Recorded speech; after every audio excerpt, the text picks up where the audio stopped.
Hello, everyone. Welcome. How are you all doing this fine New Year's Eve? Yeah, so it's been a year since the last one, and it will soon be the next year. I'm sure that means something to someone.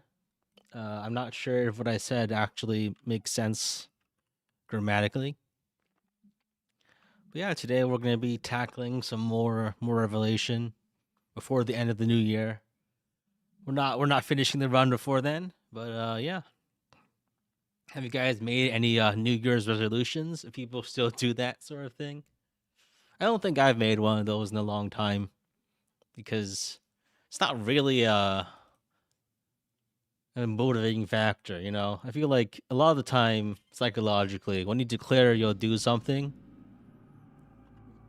you don't actually end up doing it. So, in my case, I decided to resolve to just do something I've already done. And as such, I get to reap all the rewards without actually having to do anything. It's very nice. I resolved to have zero strength and zero magic, and all my enemies get 100 crit. All right, let's dive into it.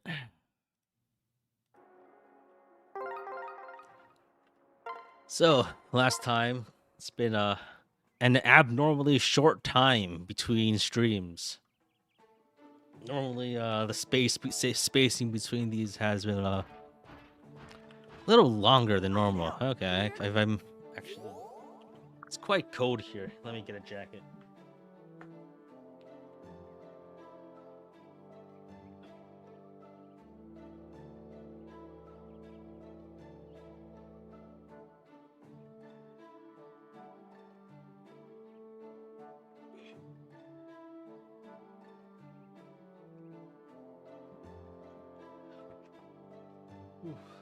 Your New Year's resolution is 480p. Good one. I think today we're on the burning wood map. Gonna gonna be observing a lot of thick wood today. How long until New Year? I think it's maybe like 6 hours for me. I'm on the East Coast now.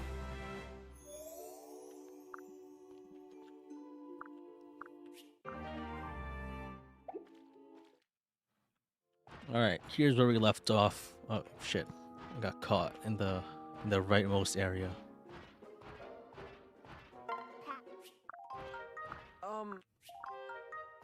Whoa! 27 minutes, nice. Got a cowtrop. What does that do?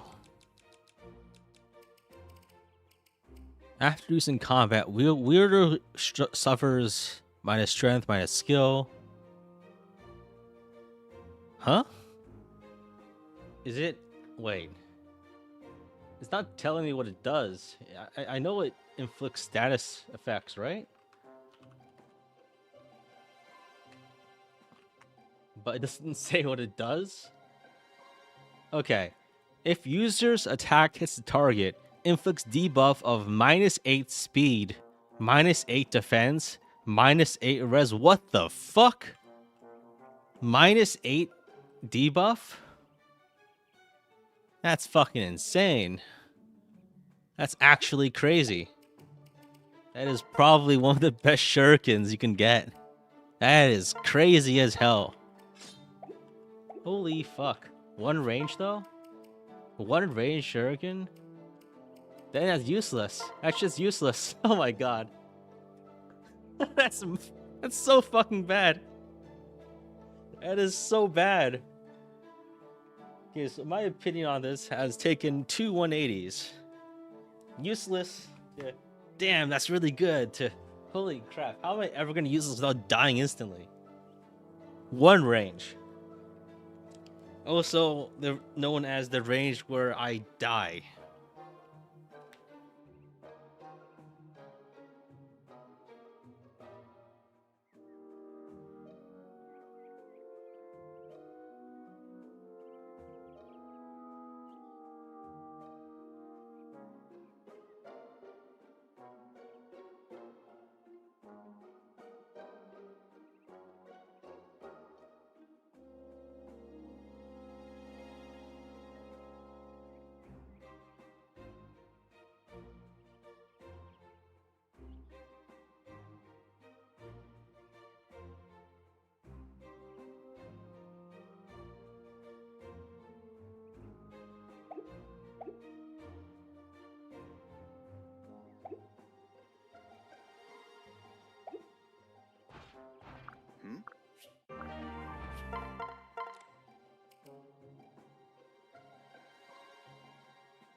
you're here.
Okay. Okay, we're back. Where did I cut off? Anyway. Oh, Tiger Spear. That's nice. See ya. Yeah, I think the USB port on my mic, the micro USB port on my mic is getting a little fragile. Maybe I need to get like an XLR input, something that's more secure. Nice to see you. Like 30 seconds before you realize. Damn it. Ugh, it happens. Anyway, yeah. So cowtrop. What's the matter? Seems a little useless. I guess -8 speed could be pretty strong in theory. I'm glad you invited Am me. I excited for Path of Radiance on Nintendo Switch Online? Honestly, not really. I mean, I've already played the game, so it's not as if I'll be getting anything new from that, right?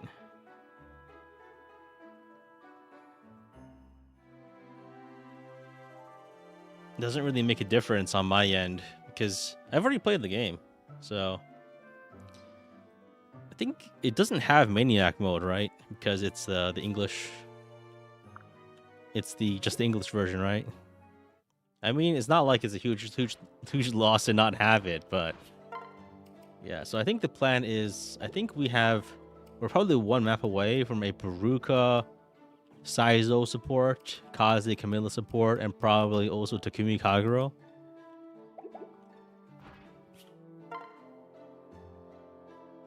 Should give it to Kaze. The issue is Kaze has no defense, and he'll get evaporated the moment he tries using it. So I'm not so sure about that. Saizo has more defense. It won't really save him, but it'll probably make it. It'll probably be very slightly easier for him to survive once he levels up a bit more.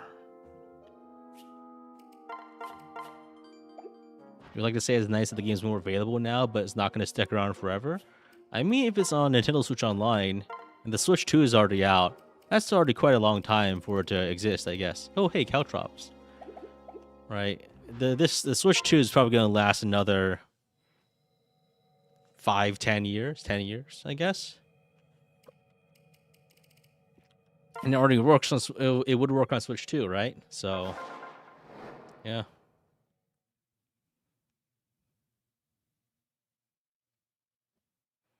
All right. Let's get into it. We're not reading the story. We got a lot of slots now, huh?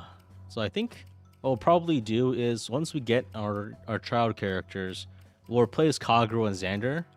And I think that's probably the extent of the new characters we'll use. I don't think we're probably not gonna use Kiragi, I think. Maybe we could, just because he probably has like high bow rank. Maybe that could work. I think maybe once we get this support going, we can also get pretty close. We're pretty close to Mechanist actually on Takumi, which would be nice. Hinoka. Can we reclass Hinoka to like Spearmaster maybe? I'm just trying to think here. Because if we go Spearmaster, we get more defense. But more importantly, we can go for Water Wheel, which could be useful, I guess. Can I use Cowtrop with shield gauge up? Possibly. It's not. It's possible. Wait, I can abuse Spies Yumi here, can I not? Because these guys are three tiles away. Oh, lovely. Okay. Can't be that hard, right? Actually, I just realized, I should go and eat a meal. I haven't done that like the past like 7 chapters because I just kept forgetting.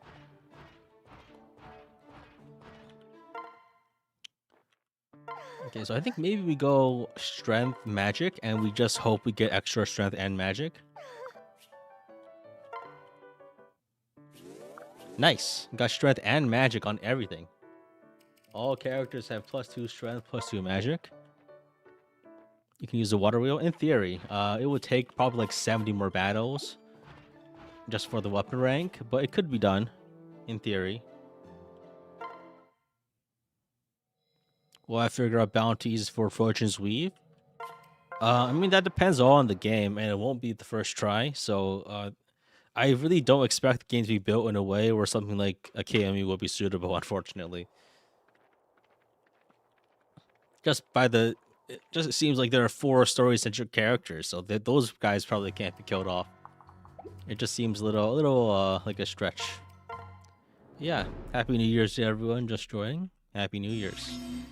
Let's figure out how not to die here. Okay, so I think we should be probably okay. 47 defense though. I should have eaten for defense. This is actually really nasty damage-wise. So I think the play is we go south and try to bait. Seal defense also? Oh man, I'm gonna die. I think we just have to play it cool. Play it chill. I think we actually... pair-ups. I think we can probably try using some cowtrop shenanigans. So the play is, I equip a cowtrop here, so when they attack me, I hit with Regard Naginata, but then Size will hopefully pair up attacks with cowtrop, and that will theoretically apply a -8 defense malice, which could, in theory, be really strong. Maybe. Let's shelter here. Let's put Jacob over here. Rally. I probably should put Felicia closer, but there's no space to activate everyone's passives. So I'll just let it fly.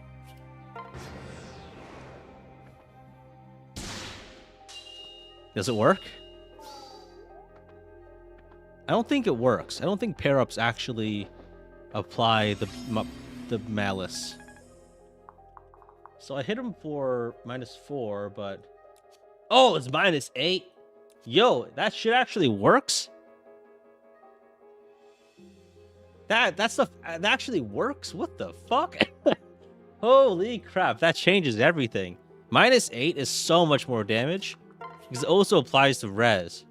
That's actually insane. I could just kill everybody with a touch.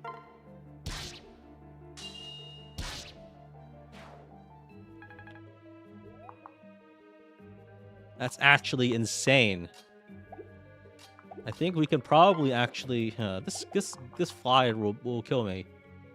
So I think, oh wait, I could probably just hit him with a bow, right? Do these guys have ranged weapons? They do not. Very nice. Hinoka with the clutch iron Yumi +2 kill. And she won't even get hit. Fuck yeah. I'm the king of the world.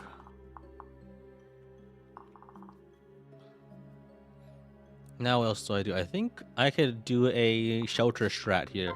So I take Xander, I shelter Felicia, and then I move someone else down to transfer Felicia, swap, and attack.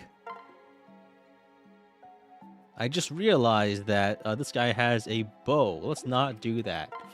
In fact, let's move someone else up to transfer off of Kaze, so we can attack from one range.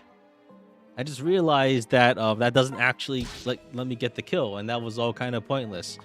But we can dance and realize that this is a mess because now I'm in range of the flyer. This is a disaster. I'm probably gonna die. Yeah, I'm gonna die. I'm gonna fucking die. Damn.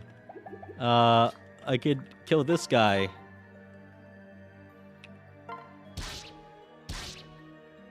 And then Corn moves up adjacently and attacks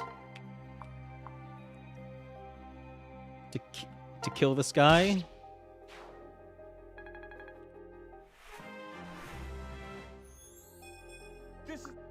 And then is that fucking Gunter on there? I don't even have my second shelter. My plan was to shelter Azura and then dance for Felicia. But I used the wrong character to pair up with Felicia, so I can't do that anymore. That's bad. I'm probably dead. But let's just keep going to see how this works.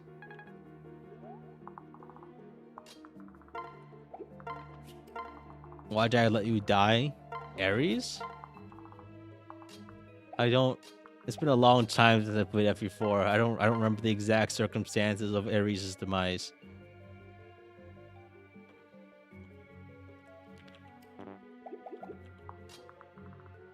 All right, I think I remember. I think I fast forward too much, and then he died. Yeah, I'm dead. I think Sakura is dead on this end too. That sucks.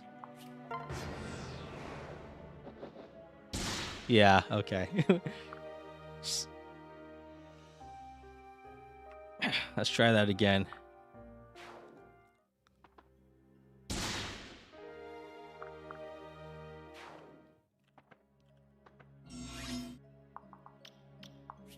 We're at 338. Okay, so I think we need to have a plan because the enemies move pretty quick towards you. Should I eat the meal before I? Yes, I did. Okay. We need a new plan. We need a new strat.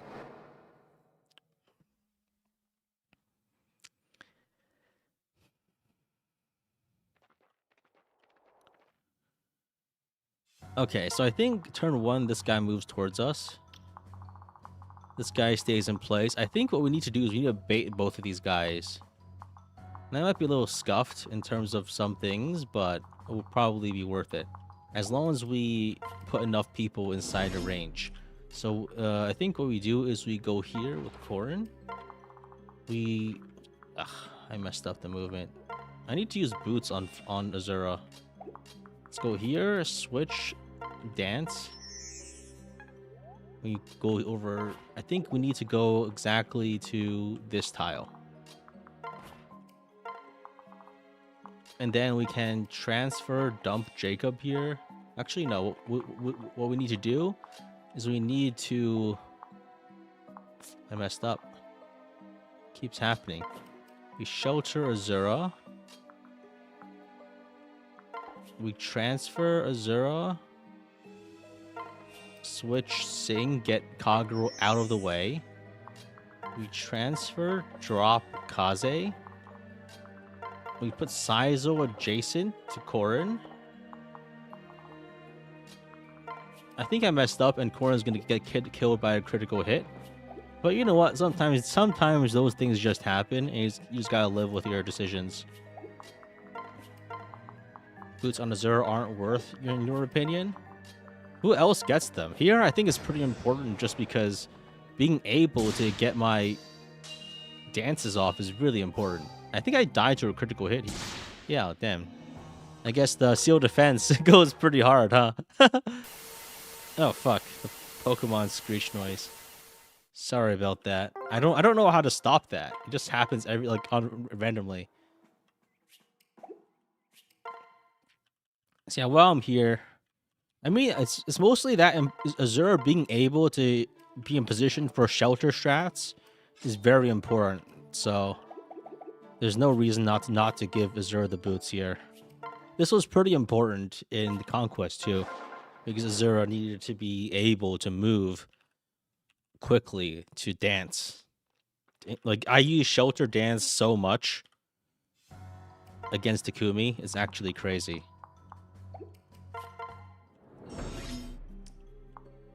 So I think what we can do is we can just go here, a little not as far ahead, so that Azura can dance. To go over here, then we can place many people in range. We can put Jacob here. We can put Saizo, Amperuka, switch and have Saizo equipped with the cowtrop. We can move our other units closer together. And I think as this time, because we have the -2 defense, I mean the +2 defense, we don't die to 2 crits. And that's enough. I think we go down to like very little HP. That's honestly probably acceptable. Oh, I could probably just do some free ship damage here. That's nice. I mean, while I'm here, why not? You never feel limited by her mobility? Well, I'm playing with more limitations than you are. So my so that's why I'm doing it.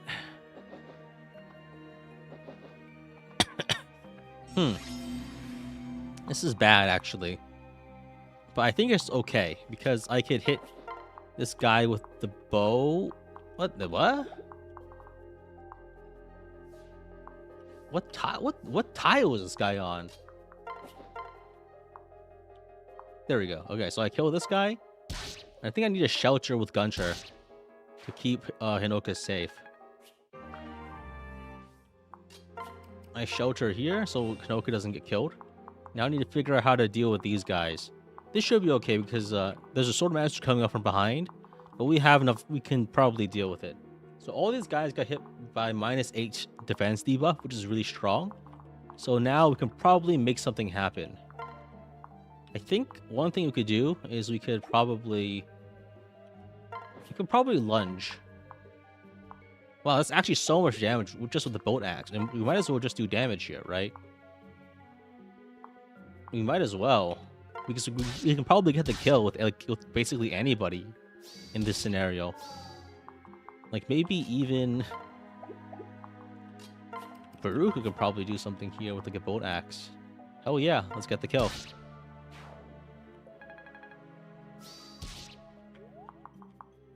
And then we could... This guy is so fast. I think we pair up for the Felicia, so she can get enough speed to double. And then we could finish this guy. Actually, we need to be sensitive about this range.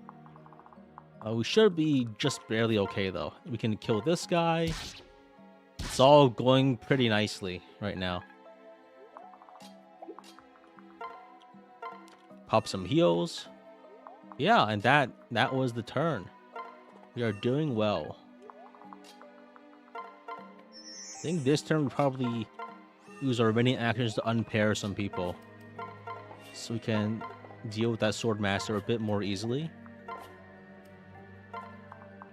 We could probably bait the sword master too. I mean, why not? We're already here. And by baiting, we also activate Draconic Hex, which should be really strong. Yeah, those cowtrops. Actually, I mean, there's so many My Castle items I've never used.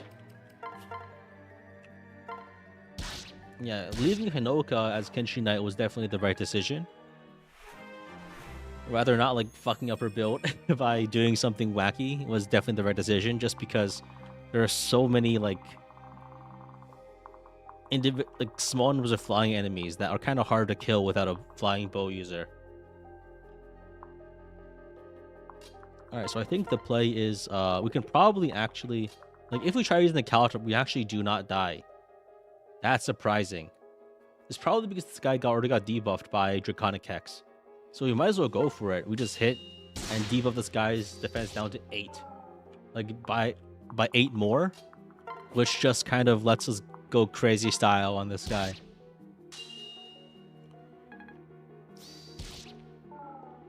I think we just keep going.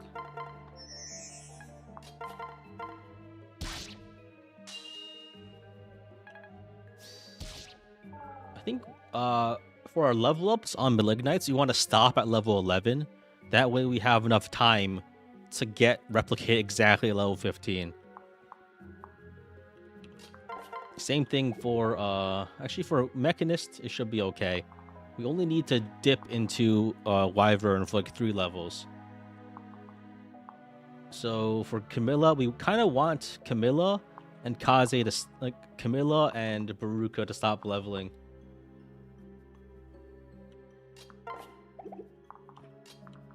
But I think a few more levels is probably okay. Because we do, in fact, need to get that support level up. We should be able to do this chapter. But... Classic. Alright, let's just keep going. I think for Takumi, we want him to stop leveling up, unfortunately. Because we want him to get replicated ASAP.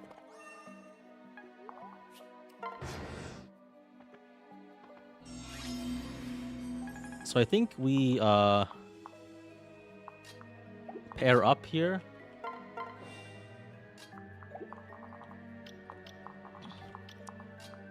And we probably shouldn't try to...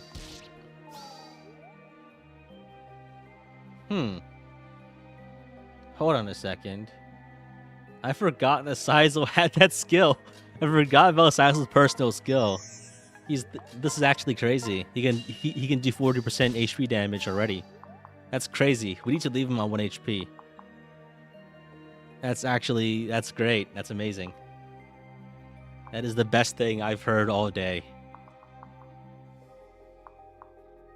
That's not to say that the rest of my day wasn't good or was bad. This is actually just amazing. I forgot the skill existed. Because it has basically never been able to activate before, like even once. But today's my day. Today is my day. We're in the Saizo era now.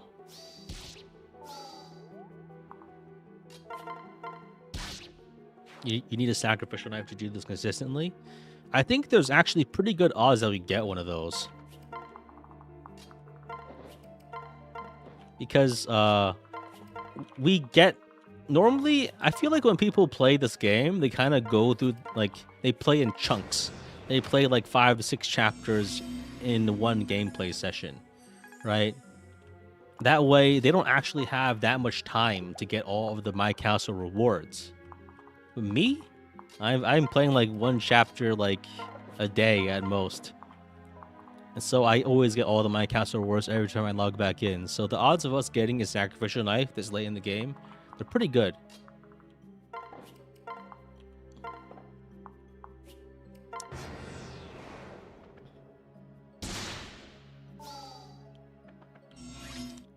Yeah, we should be good on this, I think. So what we can do is we can put Horn over here to bait the next enemy. This enemy below us, I think we can probably let's get some support points over here. He's only got a Steel Club equipped, so there shouldn't be any issue. You can Steel Shuriken him to explosives him down to 13 HP, and then just kill him with anybody, I think. Oh yeah.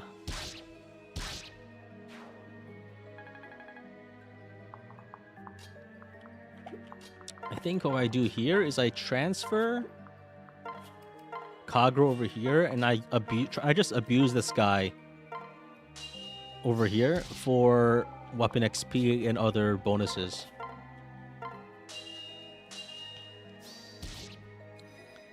More rolls means more chances for Leo's Ice Blade. Leo's Ice Blade was actually very important in the Conquest run, surprisingly. Because it allowed us to, I think Leo's Ice Blade has higher, is slightly better damage-wise than the Levin Sword. It also, it has 14 might, and I think the Levin Sword only has 11. So it was pretty useful in, it also could crit. It was very useful in to fight the Oni savages, I think. Not the Oni chieftains on that map, which is surprising. Everything's just so surprising.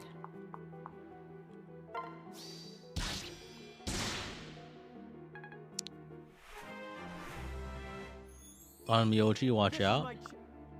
He's not that close, I think. We should be okay. Where did I put Felicia? I think we need to kill this guy. Yeah, it's a bit too risky to keep going like this. So this guy needs to go.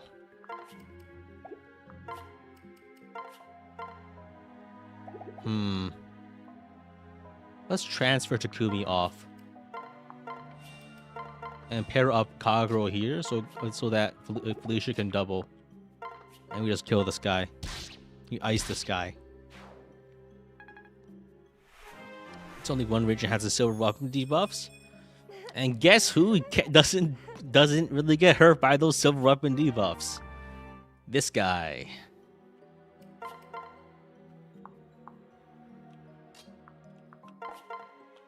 Sorry, I think I said that wrong.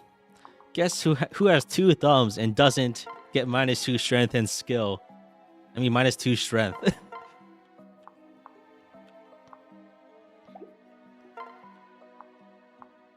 Yeah, okay. Let's handle this guy. Poison Strike. Where's Saizo? Where did I put Saizo? He's down here. Okay. So we could go over here and we switch and we hit this guy for 40% of his HP. I love it when that happens, don't you? Don't you love it don't you love it when you hit someone for 40% of their HP plus tax?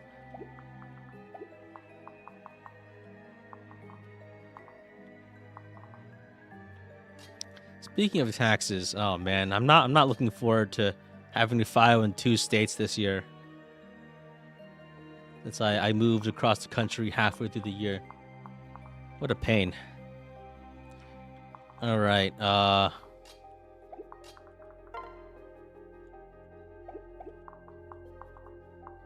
do I do this? I think I hit this guy with Gunter. Then I finish off with somebody else. Probably Kaze. Are brass weapons used for accuracy?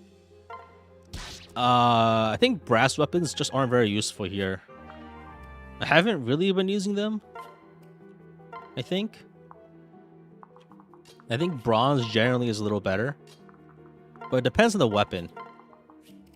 And overall, iron is also typically a little better too. Because some crits kind of do matter sometimes. And you get more copies of iron weapons for free. So it's technically cheaper to use those. Under circumstances, right? So I think we can bait this guy and he'll do non-lethal damage. And we could buff ourselves. New Year in the UK. Happy New Year to those of you in Britain and Europe and wherever else is in that time zone band.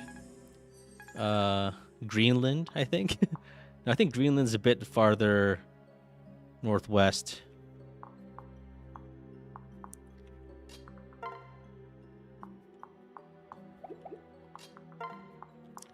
Wait, how do I... right, he's a mage, right?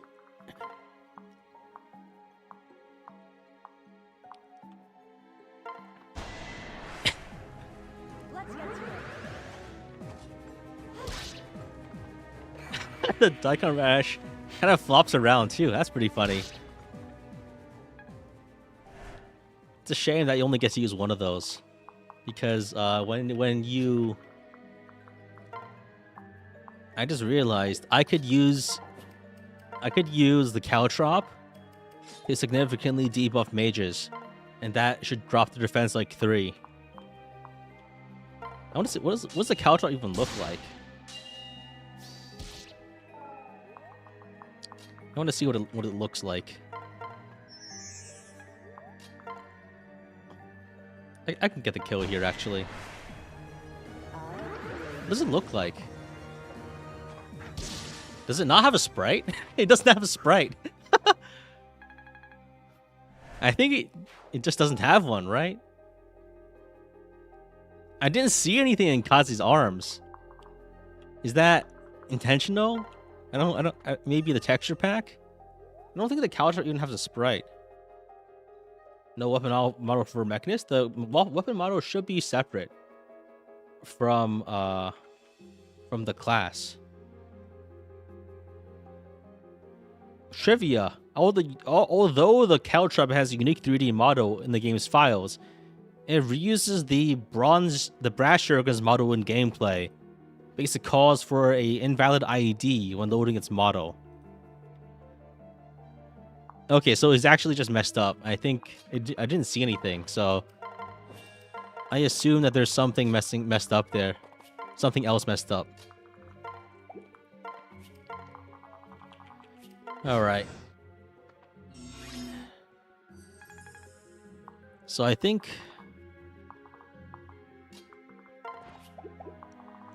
let me look at the mini map.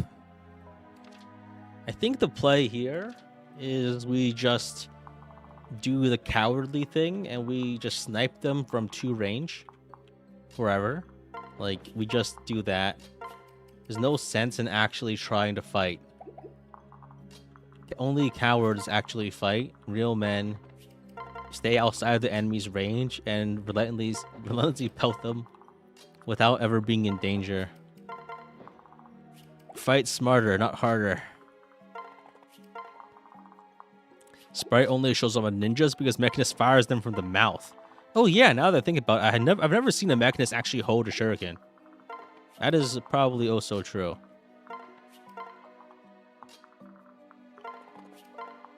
Don't pick fights you can't win. Yeah. No, I guess that was actually the right play because I didn't realize that there were reinforcements. I really should actually look up this map. That's probably pretty important. Chapter 22 in Rev. Memories. So, okay, let's look at what's going on here. Reinforcements. What turn is it? It's turn 11.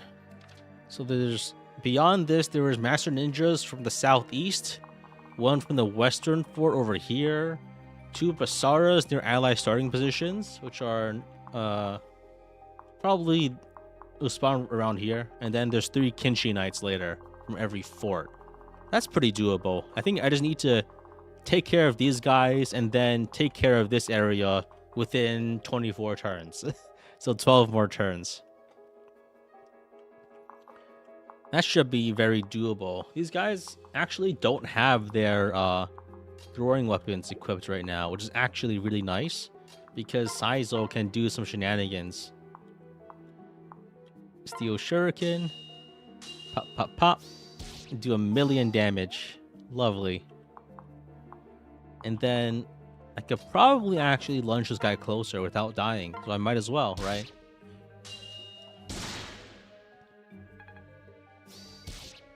And then Savage Blow. We just move these guys around over and over.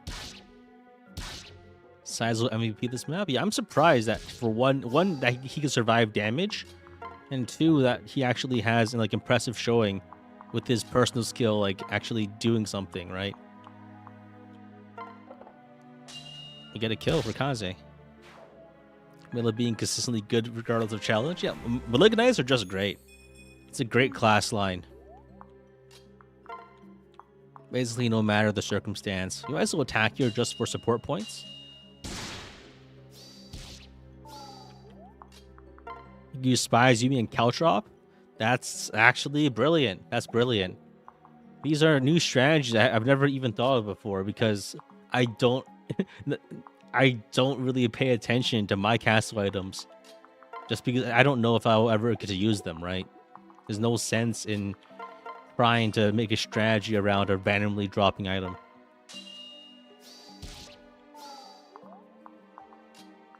I say that, but then I've done that before actually. I often only make those plans after I get the item, which is I mean not the difference, but that's why I guess. Okay. Baruka kill. Does Kenshi get a rank in bows? I think Hinoka probably starts at D, I think.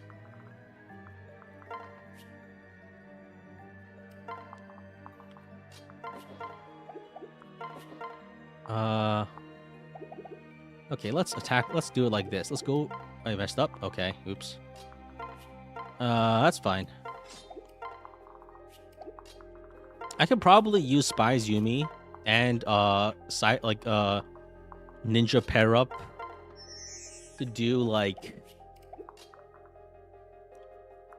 to apply a 8. Actually, I can't really do that very often. It's only these two guys where it actually works.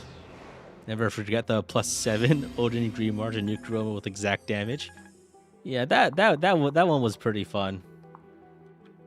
I enjoyed doing that.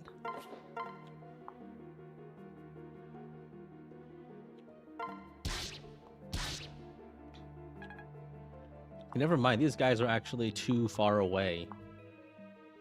It's a little hard because of the different Z levels to exactly parse which tile is adjacent to which here. Yeah. I think that's it. Okay. A rank weapons. Very good. Lovely. Wow. So I can't actually dance here. This is going to be a pain. I think the best play is probably just to open the Dragon Vein. But I'll do that next turn. I have plenty of time. I have all the time in... Not really. Actually, I have like 12 turns, which is not infinite, unfortunately, as much as I would like that to be. I'm talking about having 12 turns as if with some sort of like limited quantity. As if I'm pressed for time. I guess that just goes to show how stall-brained I am lately. Not even lately, just generally.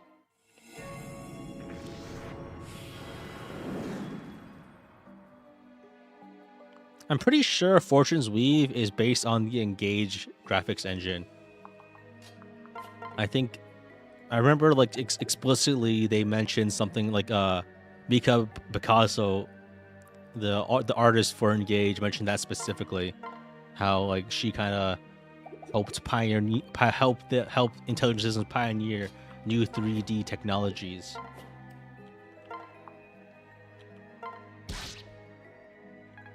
Yeah, I think the graphic style is gonna be good. Real question is, will the gameplay be good? And honestly, the only way you can tell is if it's impossible to tell in advance. You can make theories and hypothesize, but ultimately the only way you can really judge something is by playing it. And that's why I think I get really annoyed at some people on the internet when they preface their the way it looked was why I didn't play it, but then they just keep talking. I think that if you don't play something, you get to say once, I didn't play this because it looked bad, but then you gotta shut up. You gotta shut up and never talk about it again until you actually played the game. Because your opinion is worthless. You didn't play the game.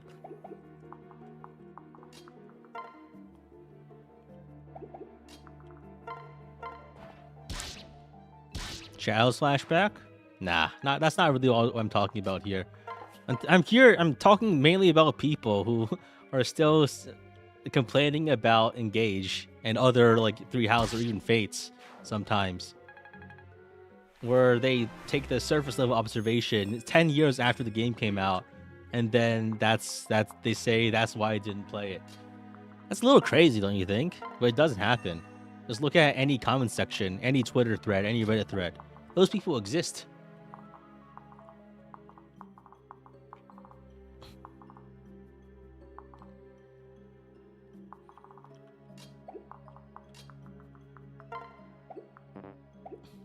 They're out there. They're among us. It's crazy to think that people like that pay taxes and can vote.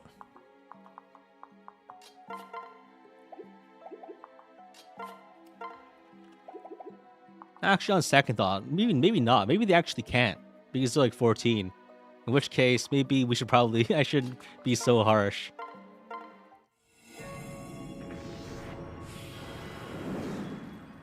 They probably actually can't pay taxes and they can't vote.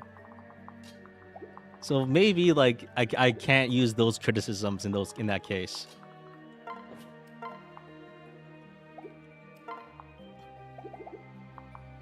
Okay, so I think the play here is lunge.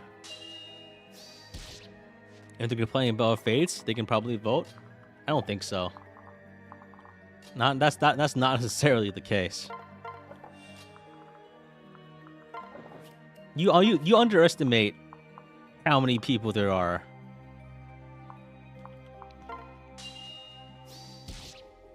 Do I think the video of me mocking Shadows is staying on my channel? What do you mean by staying? It's a video.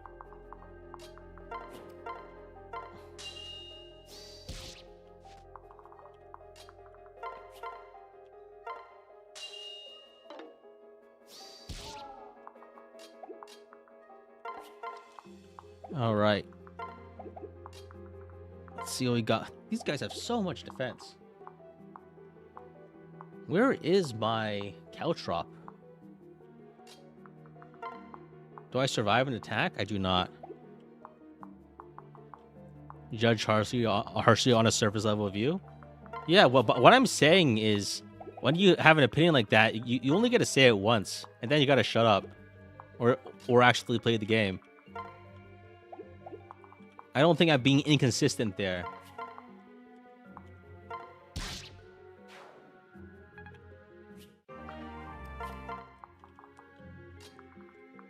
Have Setsuo do strike off Korin. Oh, I could have Takumi dual strike off of Kaze, who equips a caltrop by transfer swapping to the item, and then I get the -8 defense that way. Very nice. And yeah, that's a kill, I think, with Felicia. Trade swapping is an underrated aspect of Fates because you can do so many shenanigans with it.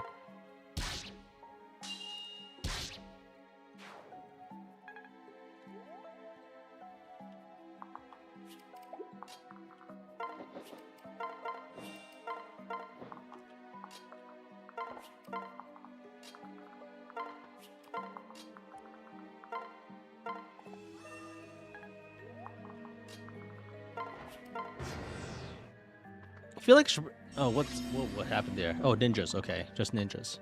That means I can go over here, spy zooming off of Kaze to apply a -8 to... He missed. He missed. I didn't get the debuff because he missed. Fuck. Okay, that's actually really bad. That is really bad. Because I don't have a reliable way of damaging these guys, don't I? Do I not? I don't think I do. And all I get... This terrain is so fucked. These are still woods, despite the place literally being burnt down. It doesn't look like they should be woods, but they are. And now I can't move through them. That's really bad, huh? How do I survive this? Okay, maybe I could block with Baruka and another character. I think the play is I use all my resources to kill this guy. And then I dual block with Baruka and Xander. The reason that this should work is that Baruka only takes 4 damage, so she will take 24 damage for the crits. And Xander should also be able to survive it too. You feel like pair swapping was not intended? No, I think it was intended. I think they didn't expect that it could be used in such a complicated way, but it doesn't need to be designed like that for it to be cool.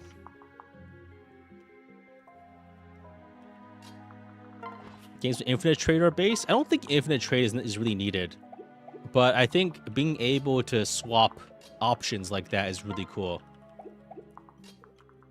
Mostly because it lets me do fun things. My main metric of if I like a game or not is if I can do fun things in it. Let's dance for Takumi. I think Takumi is probably the most suitable for actually fighting these guys. 31 speed. So if I debuff with Korin, I don't really have a good option here for damage. So let's just use Guard Naginata. So we apply -4 speed. That way Takumi can pair up with Kagero and go over here and double this guy. And probably crit him, right? If he crits, we just win. We don't, but that's probably okay because we can pair up attack off of him now. I think Felicia can probably get this done with a silver sword. The chance of this working is still not great though, and we die if it misses. So it should be okay. 85 is a good hit chance. So that's about as good as we're gonna get. You think Fortune's Weave might be a whole bunch of class trees?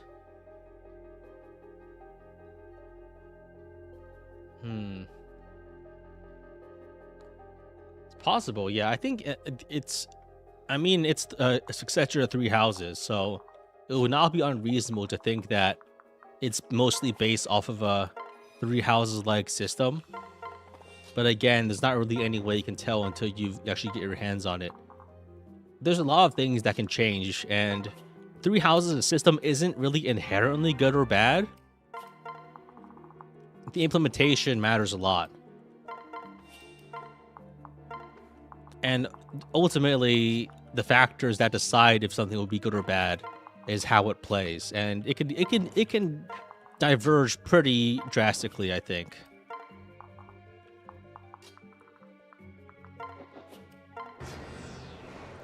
Was Xander survived the Master Ninja? Wait, what? How did you do 27 damage? I did 4. The fuck? He had a sword. Fuck. He had a sword. And he got more damage from it. Gave him +5, plus like 7 damage. Okay, okay.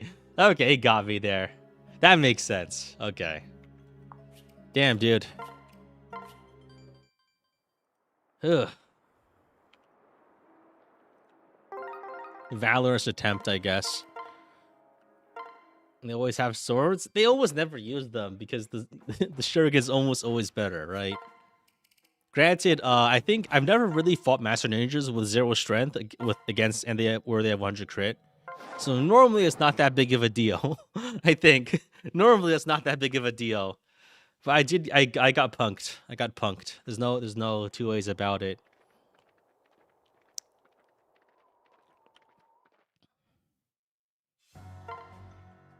Okay.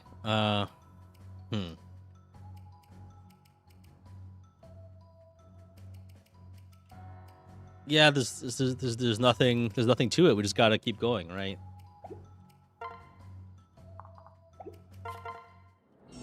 There's just no other.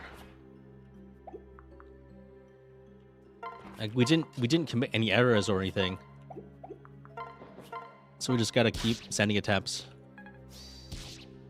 I think the play is we do the same thing that we just did, except better.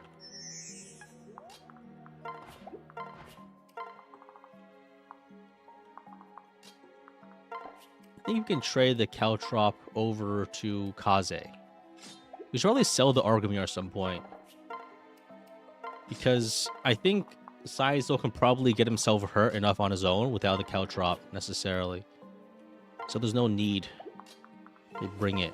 I think we could probably spend our time focusing a bit more damage on these guys. That way we can accelerate our game plan a little bit farther, more quickly. And I think maybe by opening this area, ideally we don't actually stay there, but I think that helps helps our game plan out a lot.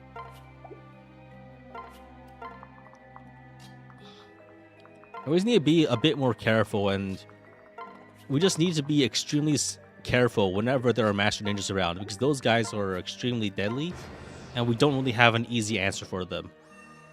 Like, most enemies can be answered by a combination of, like, Felicia or other characters, but I think specifically Master Ninjas are very tricky to fight, just because shurikens... Some enemies, we can safely attack them sometimes, but not really in most scenarios. So I think the play here is we attack this guy, and then we shelter away.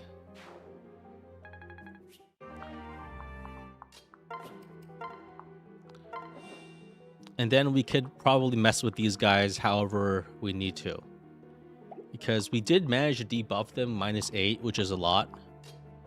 So we don't really need to do anything else here. We could lunge. Actually, we can't lunge onto the terrain like that. But we could lunge here.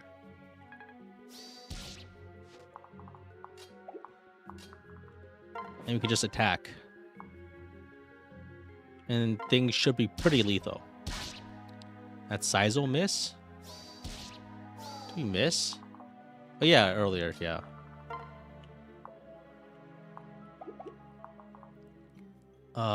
I kind of actually... I think if I attack, I get killed, actually.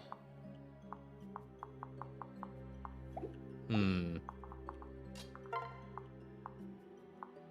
Korin do damage? Oh, right, he has a Pike Ruin Club. He's a little hurt, though, so I don't want to actually put him into too much combat. Oh, we could Sunfesto Korin. Then he could probably get the kill on this guy. There we go. No, did you miss? I got killed by a ninja. So we had to restart. Classic. Okay, let's get a kill here. Get some support points. So all in all, not too much because we had to reset. I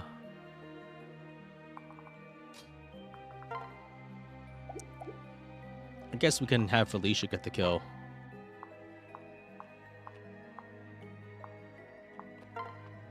Or anyone else, I guess. How much defense? How much 14 res? I think.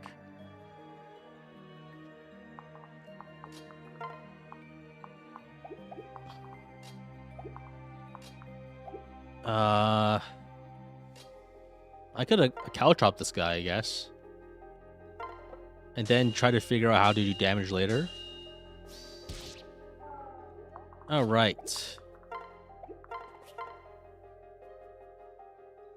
Yeah, I'll take it. Baruka kill. -8 defense and res is so crazy. That is actually just so much extra damage that you get for free.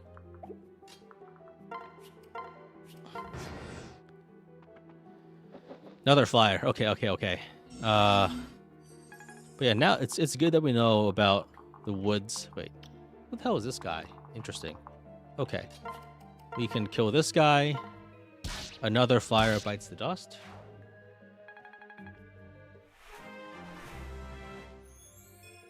What?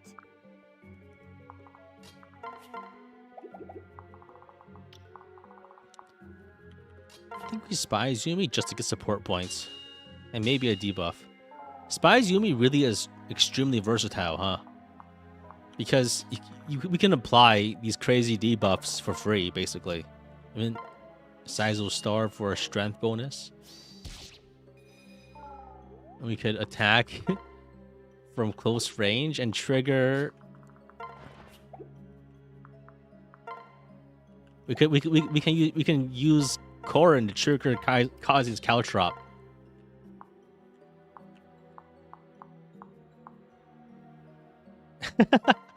I love it. -8. That is so much debuff. That's crazy.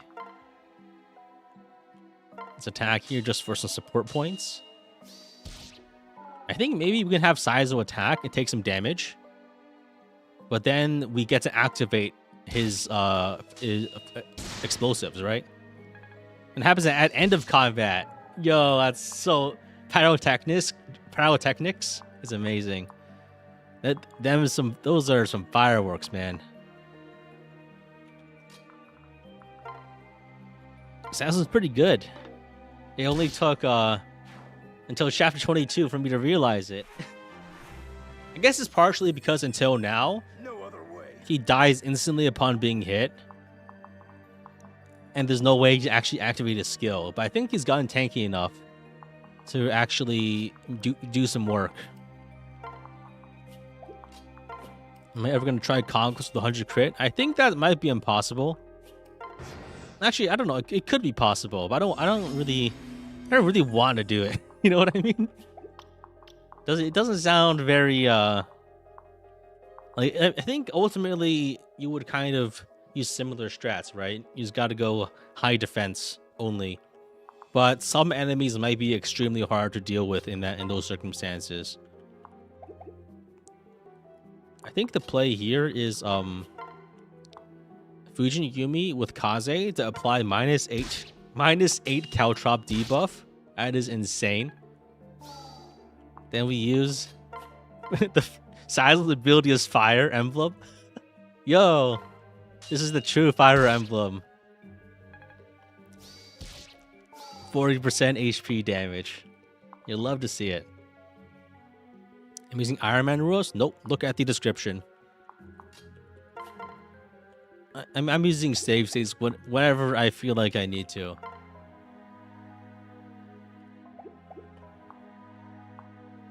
Okay, what else do I do here? Can I get the kill with somebody that's worth giving the kill to? I could put... Okay, let's put Camilla over here. You stop reading after the bulleted points. That's fair. There's often no reason to actually read descriptions.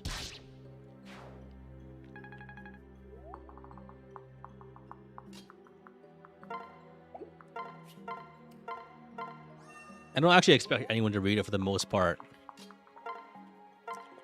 But I guess, like, the thing is that when, as a streamer, you are exposed to your own content, like, 30 times as much as anyone else who actually views it for the most part. So naturally, like, any questions that show up 30 times as often. The best part with coming up with an insane challenge like this is that you can make your own rules and reset instead of trying to do it as an Ironman.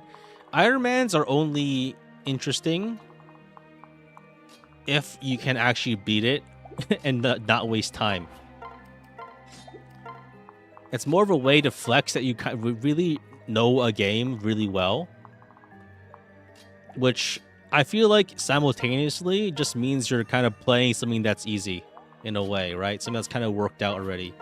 People never really do exploratory Ironmans. I guess I have actually sometimes, and I've paid for it by having to reset.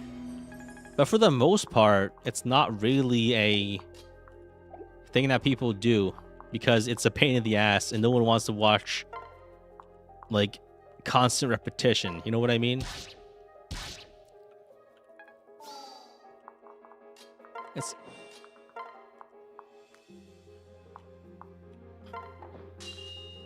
And also, I think I don't want to play through something that's constant repetition. That gets kind of a little boring and also kind of depressing too, right? Because it's like I'm wasting my time and wasting your time. I'm wasting everyone's time if I actually lose.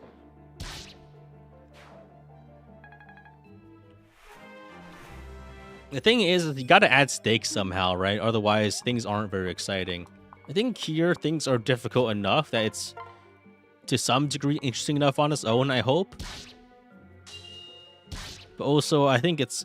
I mean, I streamed this with the goal of making other content. The stream itself isn't really the end goal, which has some ups and downs, right? Like, I don't... This isn't exclusively meant to be a stream, basically, is what I'm trying to say here. And ultimately, most of the people that end up watching this, what this will become, are is mostly people who watch the compilation video, maybe a few months from now. Yeah, let's give Gunter a kill. Why not?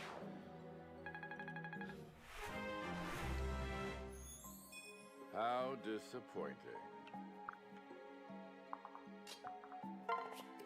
Okay, let's see what else I can do here. Build character? Nah, building characters is overrated. The best way to actually do it is to do something that you know you already can do, and then pretend that it was hard.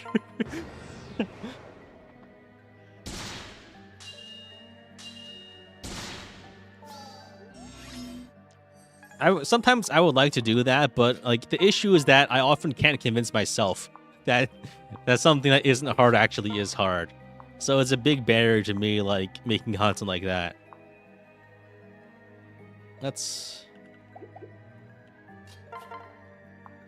I find it hard to lie to myself about these things. So it ends up just like easier to just go through some insane suffering to make something that I think is interesting.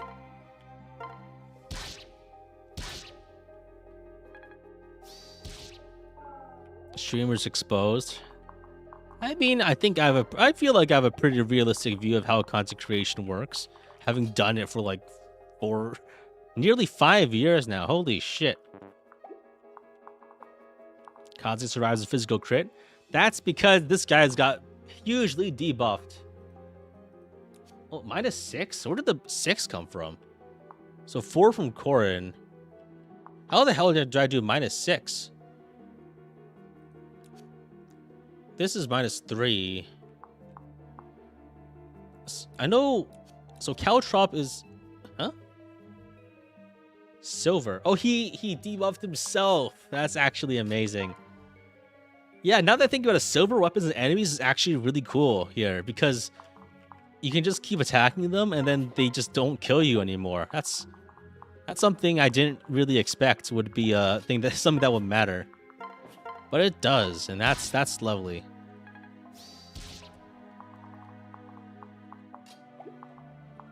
How do I do this? He's got Vantage. I don't want to be stupid here. Yeah, he does have Vantage. Let's just kill him with Corrin.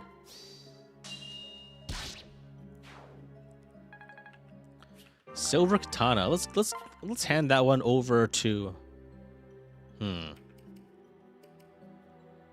Yeah, let's give that one to Felicia. It's slightly faster, I think, which is possibly worth something. All right. Gunter is so bad? You say that, but he's actually one of my best units. You might think he's bad, but he's actually really good. Mostly because compared to everyone else, he was so bad to begin with that he couldn't get worse. He couldn't get that much more bad than he already was. And just his base skills that he comes with and Savage Blow is honestly, like, and Shelter, Savage Blow and Shelter, those two alone are enough to make him like a solid like 10th deployment slot. So he's always like worth using, just because a flying Shelter unit is otherwise surprisingly difficult to come by. Like, silver weapons are actually so damaging to the enemy because whenever they use them, they hit me for 6 damage less the next turn. because of the conceit of the run. And for me, they're actually quite good because if I don't use strength buffs, I can't actually lose that much strength off of them. Like, none of this is, like, intentionally designed because I didn't really plan anything out before the run. It's always fun to, like, discover these interactions emergently. Early game Savage Blow helped tremendously. Yeah, it was probably, like, one of my only sources of chip damage early on. Not really only, but, like, because, of course, it had other sources, but those are mostly Corrin, and having, like, a second option did really help pretty immensely, I think. So I need to get... So I think I need to stop... How do I kill this guy? I think maybe I just ferry over Felicia and just whack him with a silver sword or something. Yeah, let's do that. And you play slowly so you can get the strength back anyway. Yeah, the main issue with using strength down silver weapons here is that it does reduce the small amount of strength I can get from buffs and pair-ups. So it actually does weaken me pretty significantly because any debuff I take is like 30% of my damage, 40% of my damage. So it's not like it costs nothing, but it just costs less, right? It's the point where it's kind of arguably worth it just because you get a lot of silver weapons for free, so I don't have to forge decent iron weapons to make use of them. And also, silver weapons do come with, like, a bit more damage than the equivalent iron. I think, like, maybe 1 or 2 more damage points than, like, an equivalent cost of iron. So that's all interesting. Is it useful? Good question. No one asked, but not really. It's marginally useful, just because so I don't have to spend extra money on forges. 3 more might, yeah. It's a decent bit more, and every point counts. A lot more than it would in a normal run. Let's drag into in here. Scuncher still does almost no more damage. Yeah, that's because he actually gets trample too. Trample and elbow room and strength +2. I don't have strength +2 onto him right now, but he does a lot of damage, more than most characters, because he gets a lot for free. The fact that it happens for free is the most important part, actually.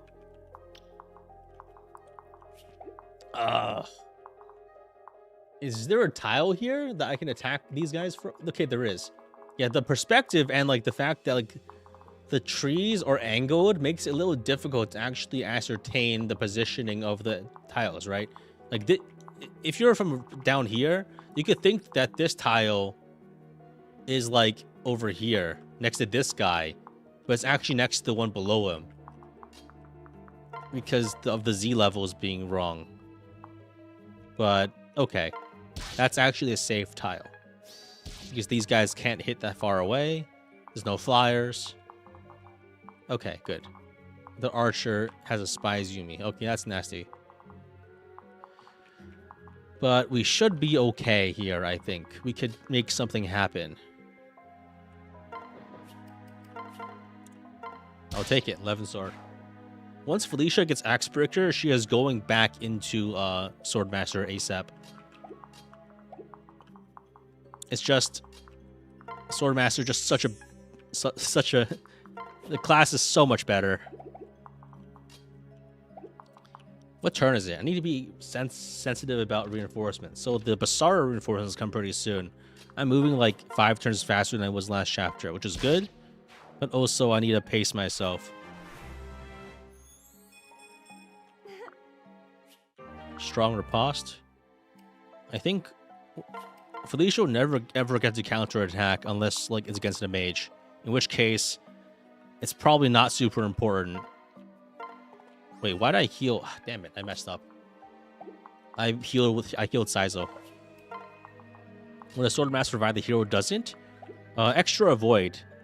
And also slightly more damage sometimes because you can get S rank swords. The extra avoid is actually really important because with breaker skills, it lets you kind of bump up against the threshold of not actually taking damage. Ooh, this is actually really inconvenient. So I think what I do here is I transfer Camilla onto Jacob and I put Felicia here. That way I have enough range to lunge some of these guys a little closer.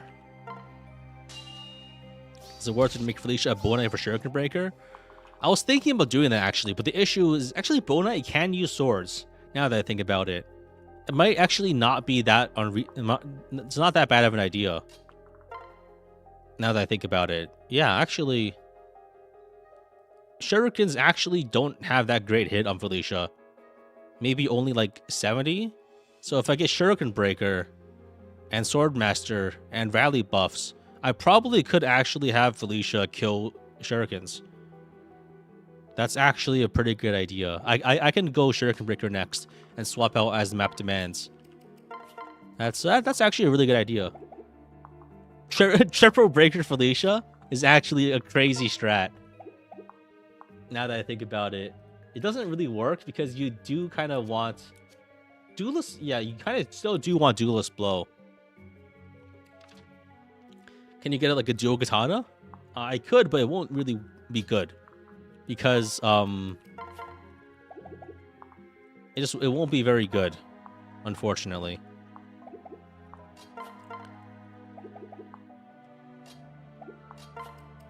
Because you won't do any damage with the base weapon, which it matters a lot. Let's debuff this guy with -8. Kaze ruined this guy's life. I'll debuff this guy with -8. And hopefully...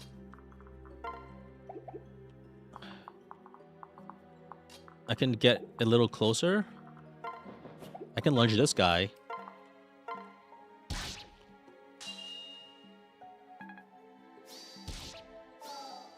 And I can probably kill some of these guys now. Not quite.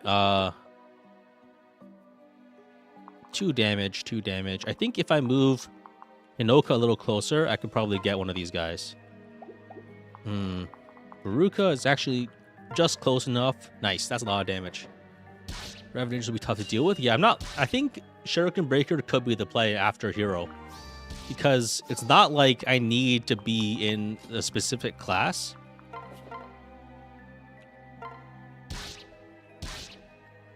And I think Bow Knight actually has good speed, right?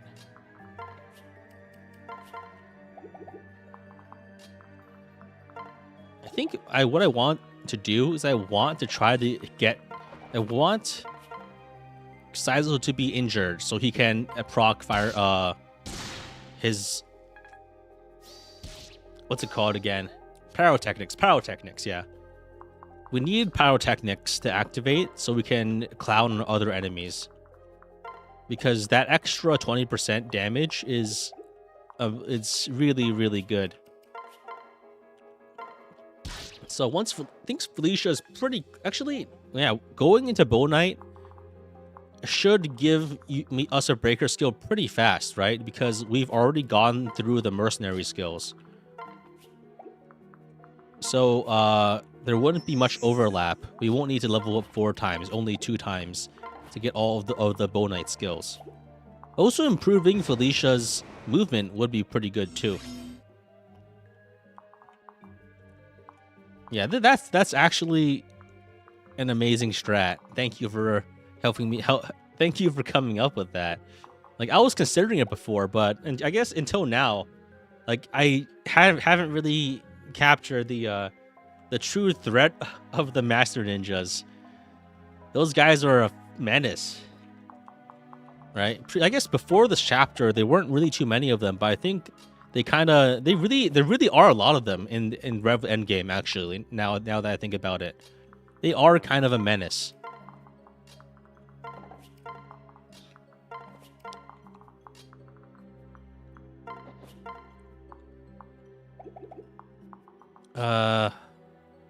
I could Spies Yumi here, do 2 damage. These guys are just gonna heal each other. So it won't actually make a difference doing this damage.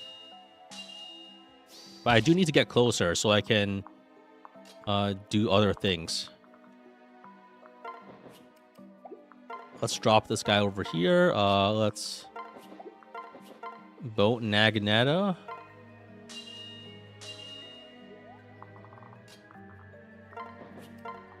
Move up, move up. Yeah, I really need to get this series done so I can move on and do another project. But I say that, but every time I think I want to finish something up, I'm always like super anxious about what I actually want to do next.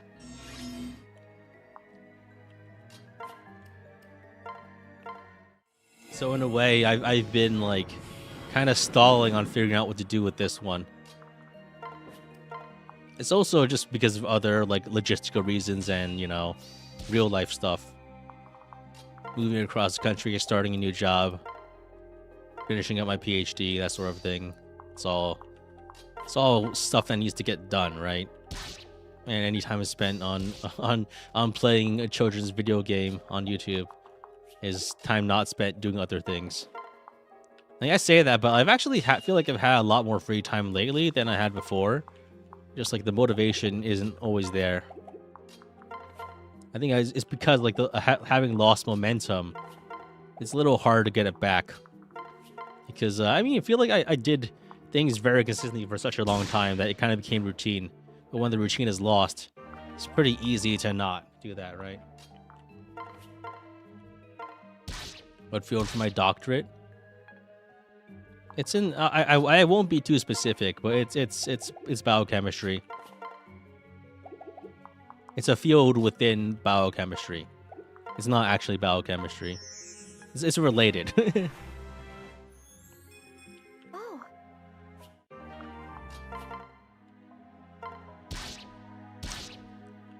All right, let's see what we got here. Pyrotechnics. Any damage here? Damage here? Did we kill?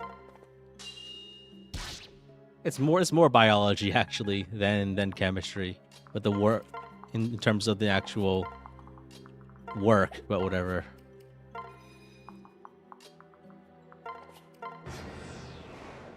Do I play FE mods? You mean like ROM hacks?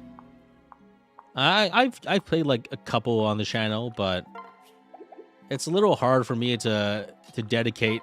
I don't stream very often, and most of my streams are in service of making a big video. So I found it difficult to justify playing a whole ROM hack. And so as a result, I haven't really explored any particular hack enough to really take it in its entirety, right? And I feel like you can't really judge something unless you've played quite a bit of it. And I feel like I'm never actually going to be at the position for content where I can actually make something for all of it, right? Good luck on the research and eventual defense. I already defended, actually. I was like, I just paperwork now. It's all done. Thesis is submitted and accepted. Just waiting for the piece of paper in the mail. All right, where is my cowtrop? I don't die to this, right? He doesn't have his sword out. Okay. This guy is so lethal. Holy crap. I think Takumi is my only shot against ninjas. And they can't debuff you if you kill them, right?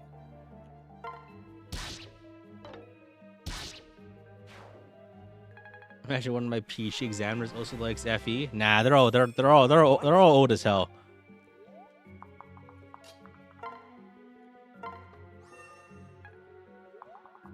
Oh, there's another ninja here. Crap. I just realized. I think we should be okay, though.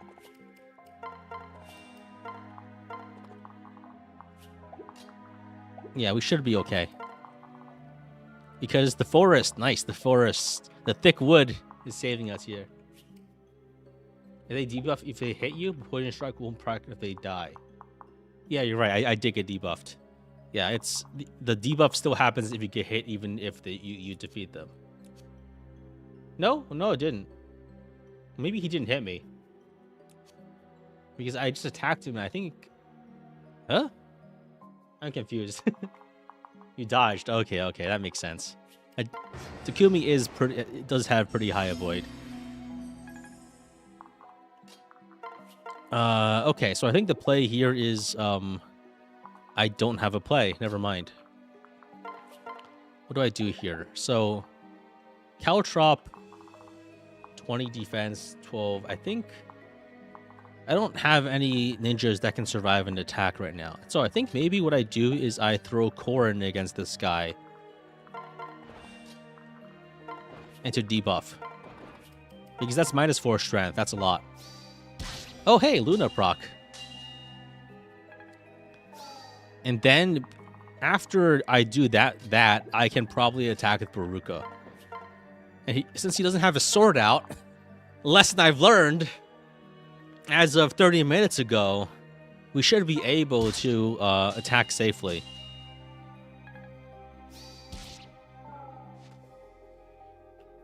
All right.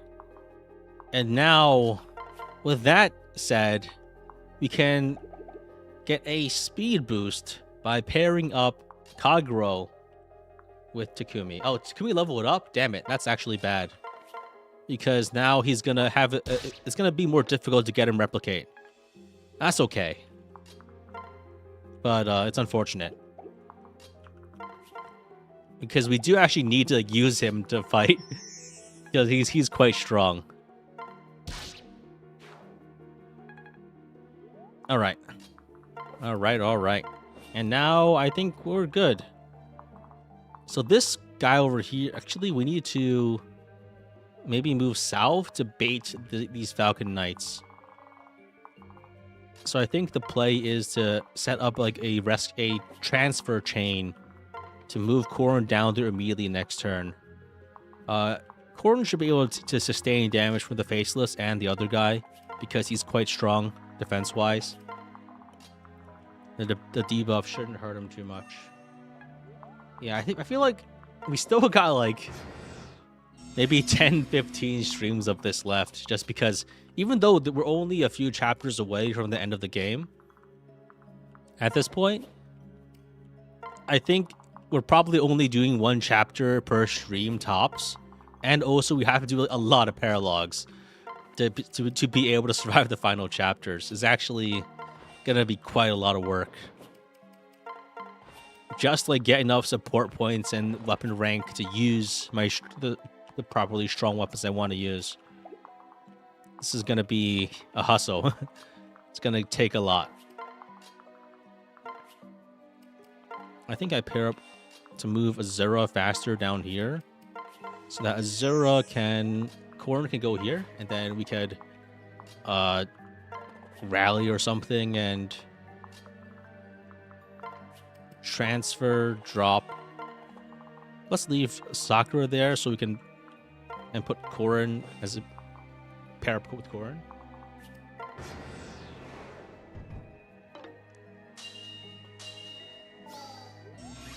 Oh, interesting. They didn't move to attack. That must be because Korin has so much defense. I think we can probably use Xander as bait. The issue with Xander is that he'll probably get doubled and be instantly killed. So I think maybe instead the play is we just move over with Hinoka and just snipe him with a bow and then back off immediately, right? I think that's probably the play. Because if we can snipe with the bow and then dance away, we should be okay. Yeah, I think we can do that. So I think let's move down here. Let's go and the positioning is a little awkward here. Let's lunge this guy away. Do we do it closer or farther away? I think the play is we do it like this. We attack with Kaze. Can Kaze attack from one range without being killed? He cannot.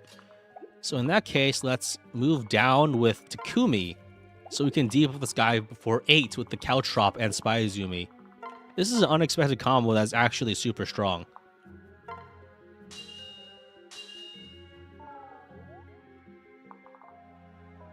Happy New Year. What chapter are we on now? Happy New Year to you too. We're on chapter 22. We are getting close to the end of the game, but there's still like more. It's like Zeno's paradox, right? There's always half the game left.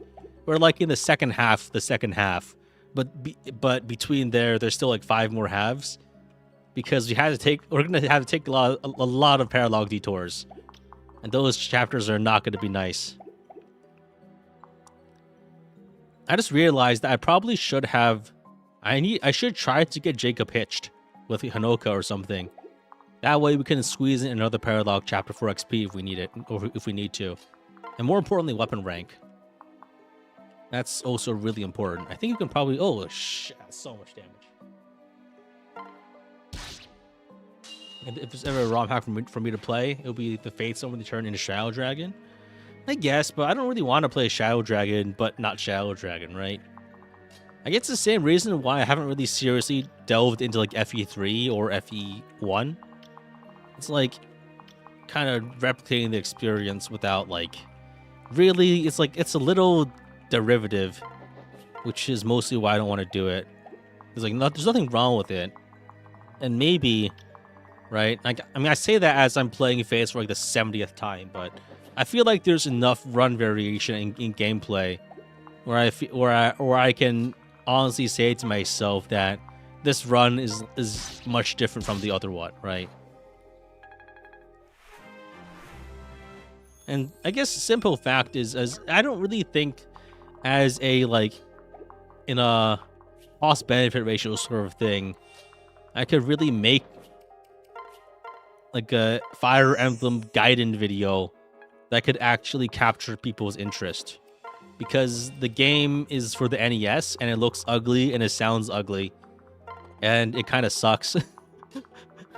Just because of age and interface. Not even discussing the gameplay systems.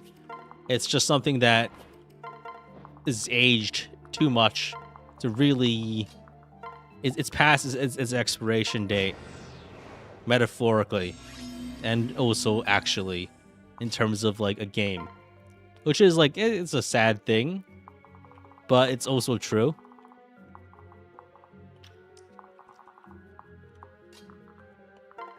There's Echoes though. Yeah, Echoes is its own thing. I think Echoes might, for people who just want to play a game, it's great. But if for me, who wants to make YouTube videos in a way where I think is interesting, it's really hard for me to find something that I want to do in that game. There's no like, I like to tread off the beaten path, but that game has no room for detours, and so I just can't. There's nothing for me there. Unfortunately, that's like a sad thing to say, but it's also quite literally true. Like I've done what I've tried to do things with it. It's quite hard. I think the reason why they put everyone on the Switch for like a vanishingly short period of time is that people trying to play it might have without a nostalgia factor, might have a negative opinion of the series if they try playing it, just because it's so old, right? People don't play the original Final Fantasy. Like the original one that launched for the original system. They play the remakes. Just because fighting interfaces is never many people's idea of a good time. And I think a lot of my enjoyment of Fire Emblem is that the interface is actually one of the best interfaces I've seen in a strategy game. Like, period. It's actually amazing. The interface of Fire Emblem for most of the Fire Emblem games is chef's kiss, right? More than like even SRPGs coming out like today that are being made as imitators of Fire Emblem, they never quite capture the feel of actually playing Fire Emblem interface wise. It's hard for me to like convey like exactly what goes into it, but there's like a certain tactility and information density that I just really appreciate, that I feel is not often easily conveyed through other like art styles and systems that often are used, right? Do you know what I mean? It's like Fire Emblem plays like Fire Emblem in large part because of the way it looks and the way that your cursor moves and the way that things sound and the way where how information is displayed. That's the most important part. And just general like the systems work in a way that I feel is partially to some degree because I like Fire Emblem, but also there's just like a certain feel to it that is so like somehow kind of off in other instances. You know, I don't know. It's hard to describe. How much DO does Silver Dagger do? 4. Okay. And that's kind of partially why I find it so difficult to get into Fire Emblem likes, right?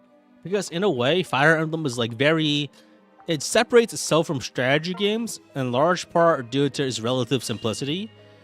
And then strategy games that try to imitate it see that simplicity and think of it as something they can improve on, which ironically separates it from the intent of Fire Emblem's design, and in a way makes things unnecessarily complicated in a way that is unappetizing, right? I don't really think that making like requiring you to solve like, I don't know, Fermat's last theorem to figure out your weapon triangle advantage. No, not even weapon triangle. Your weapon dodecahedron hypercube Klein bottle abomination. That stuff should be understandable. There shouldn't be complicated formulas that involve 30 sets of multiplication limits. You know, gotta use some measure theory, right? Gotta get, yeah. It's pretty insane. In terms of like, basically my thought is if the math can't be done in your head to make complicated plans, and I don't like it.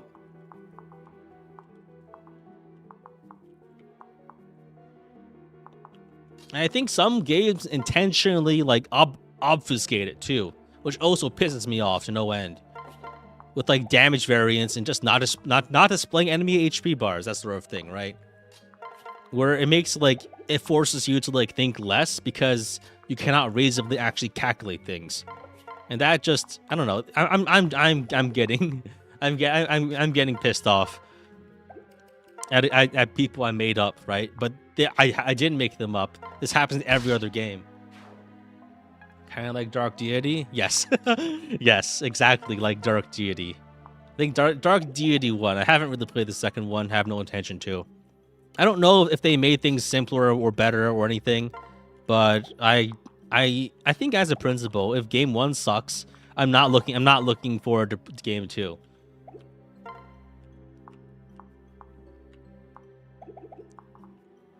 I don't necessarily like believe in like giving things a chance because I'm not like a game reviewer. I play games in ways I think are interesting, right?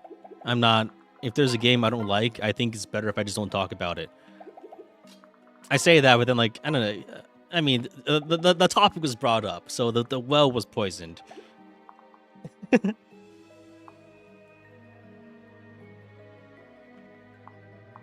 You don't know, you're an OG XCOM fan, so you get it. I guess it depends on like what you want to do with like the issue is like playing a game for its enjoyment as a player and playing a game as a content creator are two very different things. And I've been a content creator for like upcoming 5 years, right? So when I play a game for YouTube, I have to be sensitive about these things just because, you know, I want to make videos that I think that people think are interesting.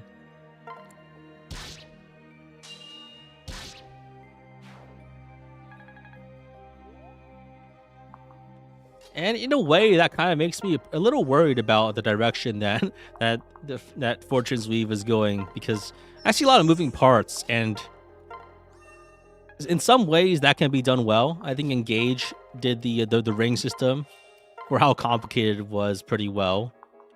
But at the same time, it's done in a way where like things are more like enforced than, and there's not as much like random side stuff that creates interesting interactions, right?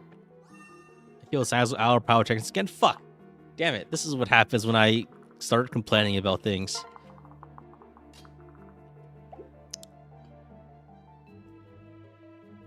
Yeah, I think once modding tools for Engage start becoming like more accessible, as in like I can use it without needing to think too hard, then I could see myself revisiting it and just doing some kind of crazy wacky challenge. Main problem right now is just that like I'm still doing this one. That's one. And it's not really a problem, so to speak. It's just like I do one game at a time, right? So maybe like late 2026 after Fortune's Weave. I don't know. I could see myself revisiting Engage with some kind of wacky challenge like 0 strength, 0 magic, enemies will 100 crit. But it has to be like easy for me to make because I'm not gonna like ask. Just scheduling wise, it's easier for me to do it than to psychologically and logistically than to ask someone else to do it or hope someone else does it. So it's so I think last reinforcement on turn 24, they spawn from here, here, and the other fort. So we just ambush them once they arrive. This guy's a bow.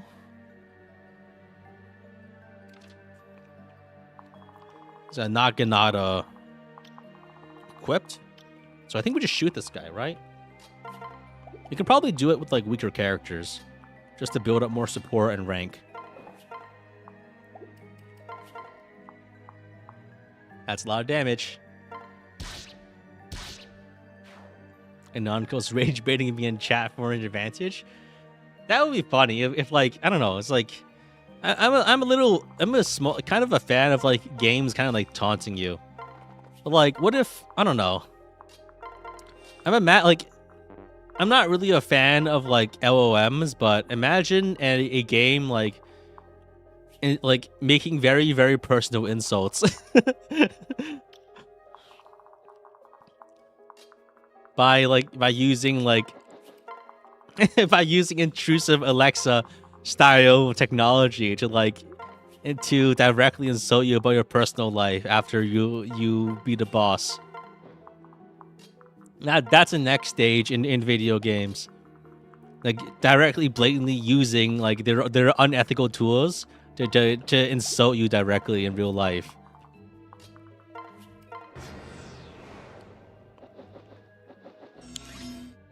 As always, like it's always funnier in concept than in reality. That would be a horrifying thing to have to deal with. But fortunately, it's I mean, it's something. It's not going to exist for like 3 years, right? You only have like two years until it actually happens, because some chucklefuck developer is gonna think is really cool. Yeah, you only have a single year before it happens, and like I mean, at my time, it's New Year's in around 4 hours. So in other words, it's already here. I'm sorry. Some weirdo has already made it and integrated it with your with the chat bots you use to roleplay. They actually, I think the LLM like response or reply bots and like hate bots already exist on Twitter. Basically, anyone who has a blue check mark, there's like a 90% chance they're not a human being. Like not even in a like misanthropic like way. Like they actually are, they exist inside of a graphics card.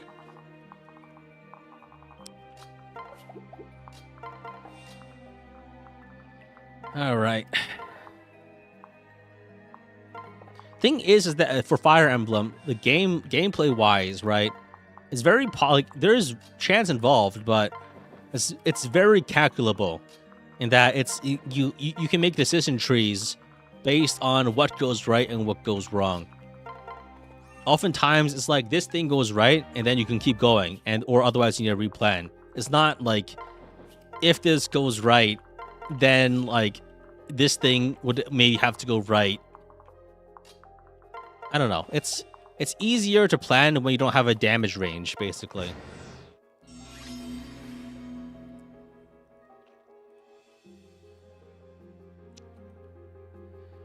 All right, let's see what we got here.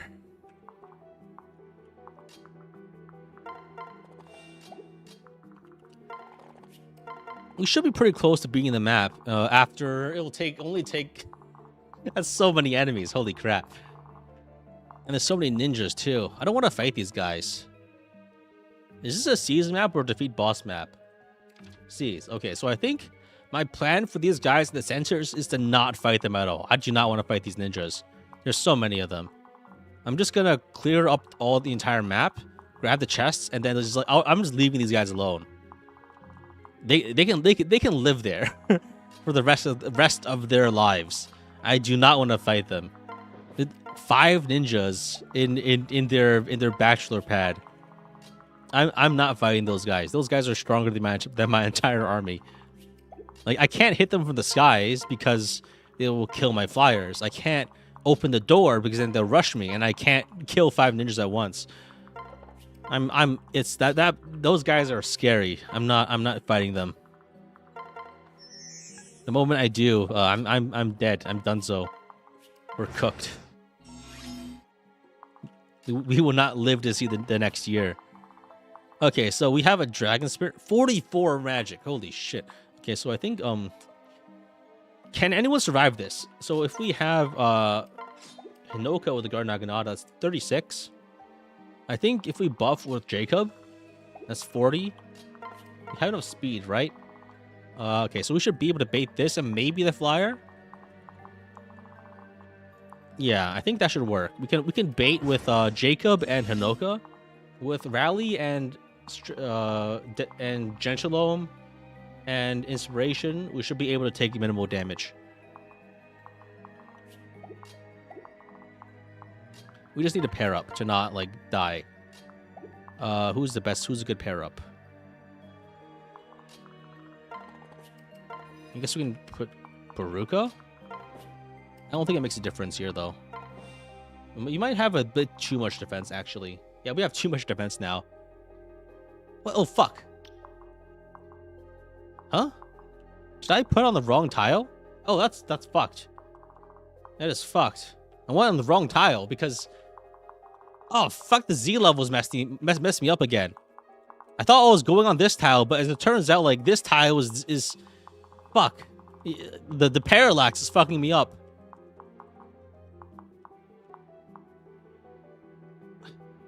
You can fix this? Yeah, I think I can, actually. I shelter Jacob. I pair up here, and I dance away. Fucking perspective shifts, man. I hate it when that happens.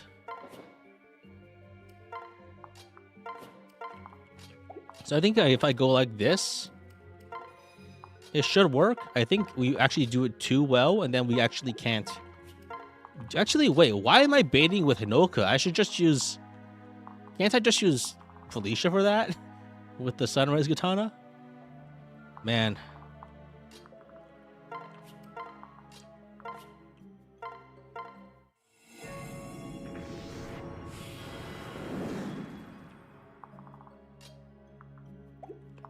You like how Anankos doesn't immediately kill Korn in this route? He's just a CG... Come on. He's just a sleepy little boy. He's a sleepy little 7,000-year-old boy.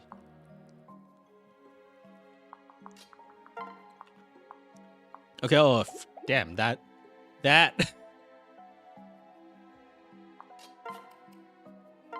Damn. Those parap attacks got hands.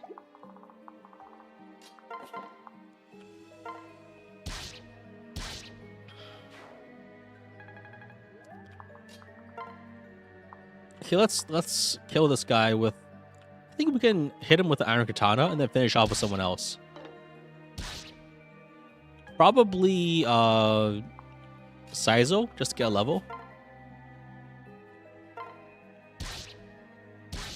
Very nice. Dragon Spear is useless. Effective versus dragons. Actually, that could be very useful. Do I even have a tome user, though? I don't think I do, right? That's 33 damage against dragons. That's actually a lot. 33 magic damage is probably enough to, like, kill most things.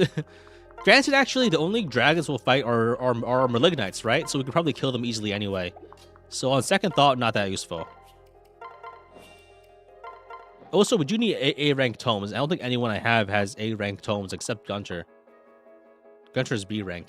Actually, wait, do we need... Is A-rank or B-rank tomes? If Gunter can use it, that's actually amazing. Because then Gunter can do 33 damage to a dragon. That would be crazy. And Nankos, he doesn't count because he's special. Where is my thingamajig? Okay, there's Dragon Spear is A rank. Ah, that's sad. That's sad. So Gunter can't use it. That is depressing. Because if he could, that would be really nice. But he can't, so it's not. I mean, the Sakura could use it, I guess. But if we spend 200 combats training her, but I don't really think that's necessarily something we want to be doing. I think you can bait these guys with we could bait these guys with Felicia, right? We just equip the Sunrise Katana. Then they can't hit us because we have 129 avoid. And they just can't hit us with a Tiger Spirit. There's no way. Dragon Spear's only use case is Jump Scare Corrin. We need to have more like weapons that just kill the main character. Basically, the whole like, that room in Conquest where everyone has a Worm Slayer. I think we need more rooms like that. Just rooms that are just meant to like completely dumpster certain characters. Like, basically, they want like we need situations that make you regret ever trying to use like an optimal class. You think about that room often? Yeah, it's like it's just so funny. we can 11 sword this guy.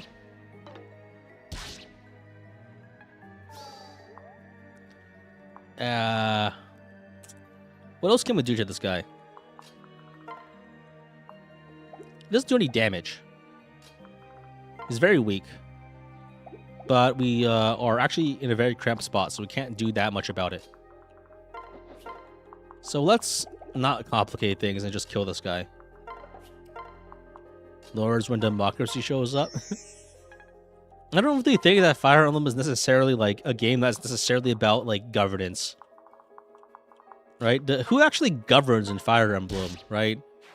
95% of the time, you're a in Fire Emblem, you don't really play the role of a government. You play the role of like a homeless gorilla, scrounging out in the dumpster for the expired bread. Nobody, like everyone in Fire Emblem, just wants to be a lord. They don't want to govern.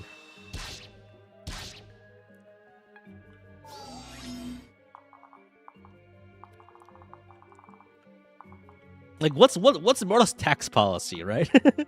doesn't even know what a tax is.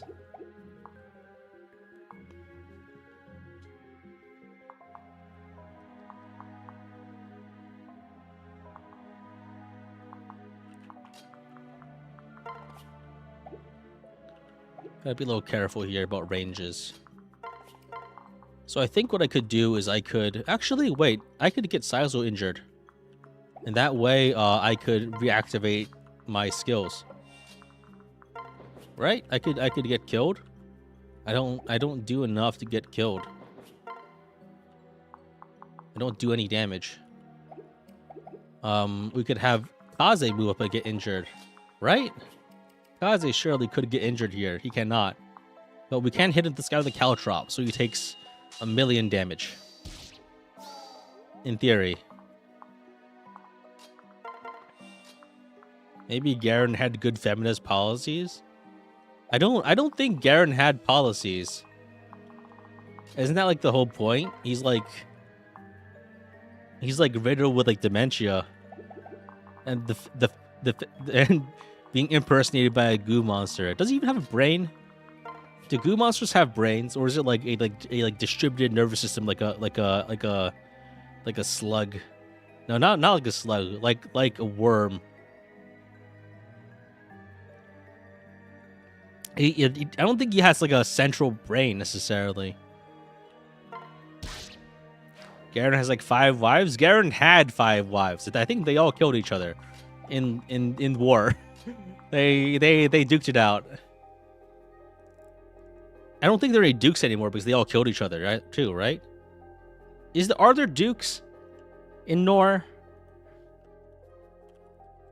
Is like Iago a duke? Are there any like, I don't know? That part is pretty underdeveloped.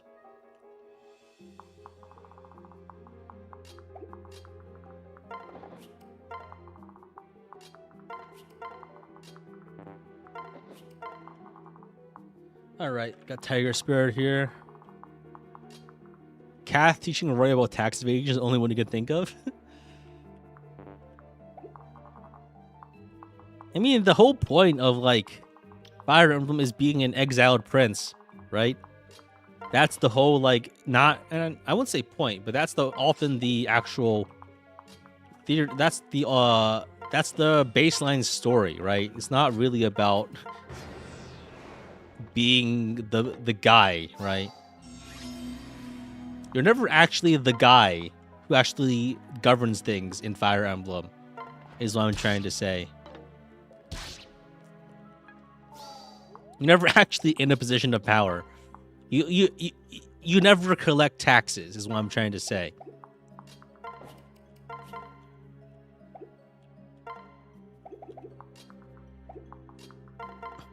So are you even a lord, right? Do you have a domain?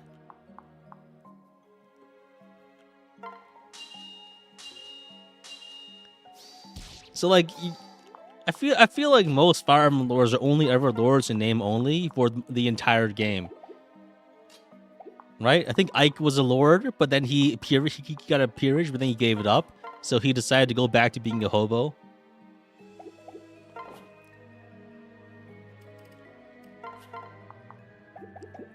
What we really need is a Fire Emblem game where the My Castle is actually just factorial.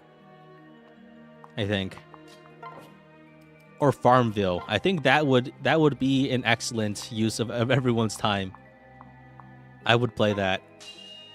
But I also kind of like factorial. Yeah, speaking of factorial like games, I'm actually really looking forward to Arknight's Endfield. There's like, from what I've heard, it's not about the characters or the pulling or the overworld combat or the open world exploration. It's all about making all of those are in service to make the factory grow. I'm so looking forward to that next year, and I'm really worried that it will negatively impact my my YouTube output. You're also an Arknights fan? Me too. I've played Arknights for years. Recently, I've been more on. I haven't been playing very actively. Just been doing dailies, but I enjoy it. Lilith pays taxes to Corrin, I guess. I don't really think those are taxes. That's just like a gift. Doesn't she own the house that you live in? Actually, I don't think she owns it. Like, we're like squatting, but like there's no government that can like. I don't think there's no one governs the Deep Realms, right? It doesn't have. There's no monopoly of power because everything's so isolated.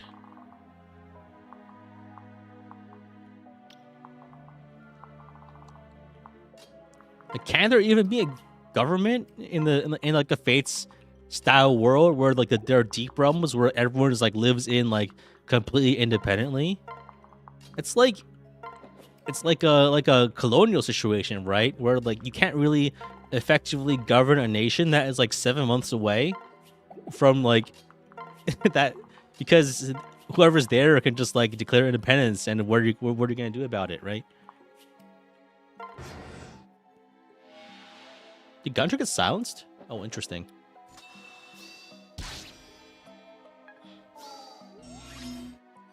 And even then, like, what's even the point? It seems like each deep realm is like independently self-sustaining. In fact, why doesn't Nor just like get food from the deep realms? Isn't that like literally like infinite source of farmland? Don't deep realms have sun?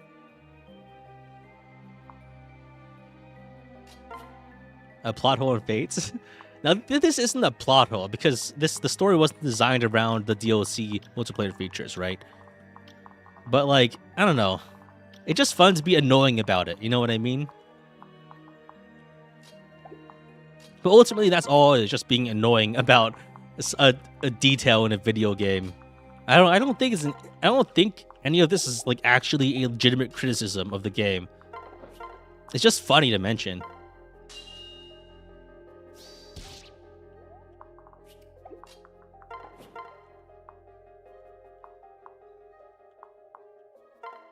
Because, like, everyone in the deep realm is like a farmer.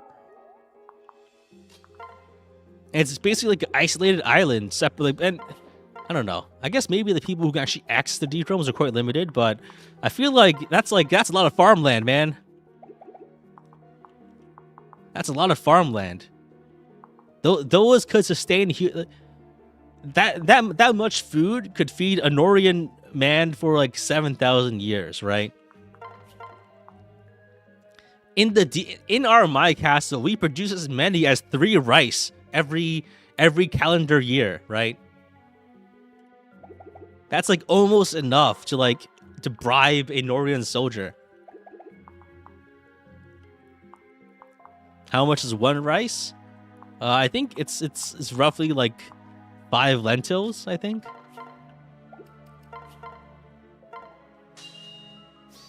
It's a fair critique given that the average player will be in the deep realms a lot and think about these things. I don't know. I've actually never thought about it until now because I was thinking about government as basically like just like the average guy. I was having my daily thought about Rome. I'm just thinking, yeah, that's food, government, the soldier farmer.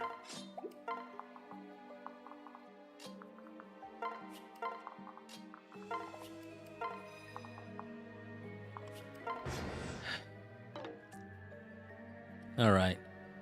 Does Arate have infinite staff uses? No. Okay. He's just been missing a lot. Okay.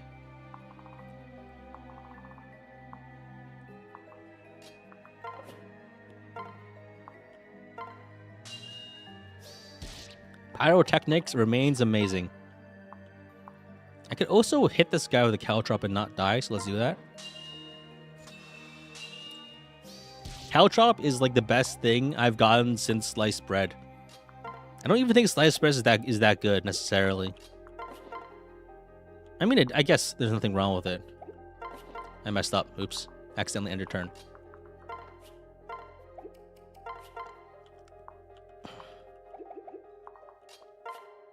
Can we kill? Oh, wow, we can kill this guy with corn? That's crazy.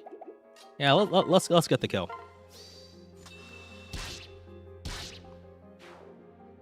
Pre-sliced bread is usually shitty bread. Yeah, I mean, yeah, that's true. This is my chance. Defense level up. Let's go. 44 defense. You'll love to see it. I think let's defeat Arate with Felicia probably. Actually, let's.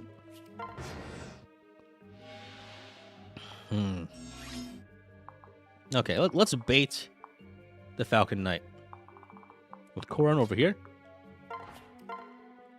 and then let's pepper him with attacks, and hopefully we get our support ranks. You want to know how they made it through the Warbring process without a name for the damn continent? I think it's because the continents are Nor and Hoshido. And I think the idea of there being like a name for the overall world setting is a convention that we as players stick to, but it's not one that they actively thought of during development. And they probably just tunnel visioned in a way that is a little funny to everyone else, but not to them. But wasn't noticed during development because, I mean, that's just not how they envisioned the game, right? And I think it's perfectly understandable, but it's also like, yeah, the jokes are funny. Haha. Fate's Landia. Get it? Because there's no continent name. There doesn't have to be a continent name. Just because there always is one, I guess.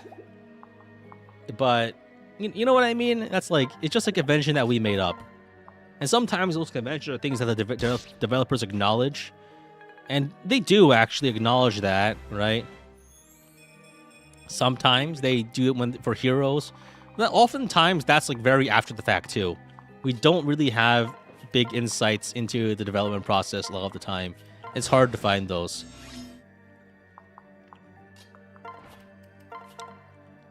Yeah, let's just kill this guy. I think actually what I could do is I could hit Arate with the cowtrop and debuff her defense by like 30 million. And then she can't do anything, right?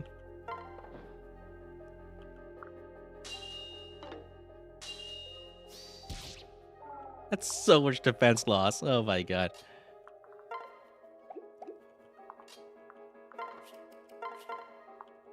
That is so much damage though. I can't really do much against that. Let's just take her down. Let's not think too hard about it. Get troped for. Maybe it's like the division between Europe and Asia. Yeah, I guess it's like, why isn't there a word for the grouping of like Europe and Africa and the Americas, right? There doesn't have to be like necessarily a name for specific subdivisions or super divisions. I guess like normally there are names for like any like set of overarching groupings, but I don't know. It's set theory or something, combinatorics, measure theory. I don't know. Norshido instead of Facelandia. The old world. Okay, I guess like the thing is like these definitions only apply if there's like a political, economic, cultural need to have those definitions, right? And I guess actually now that I think about it, Nora and Hoshido are only like countries in the context of the larger world, right? They always talk like standing or other things like honor as if like that matters. The implication there being like there actually have to be other countries that take those into account. And this is all like one civil war or something, right? Maybe like there's just like Tellius, like 30 miles north, right? And just no one knows about it. Maybe that's what's happening.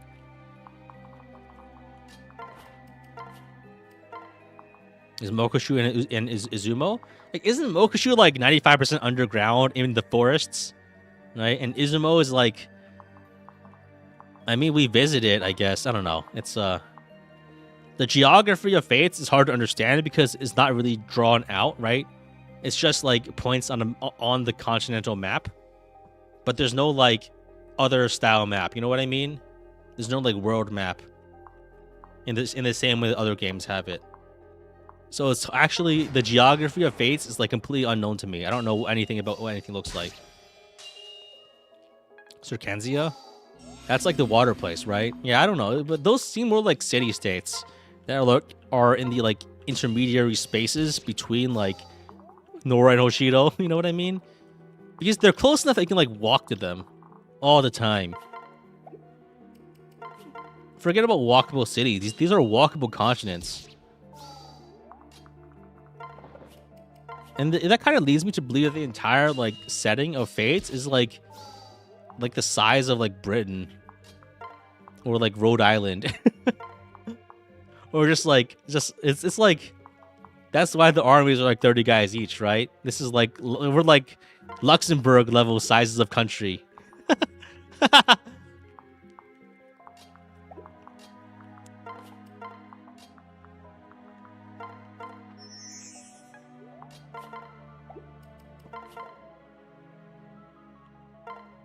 Reminds me of that story, right? We're like 80 Luxembourg soldiers accidentally invaded a neighboring country, and they came back with a friend, so they got another guy.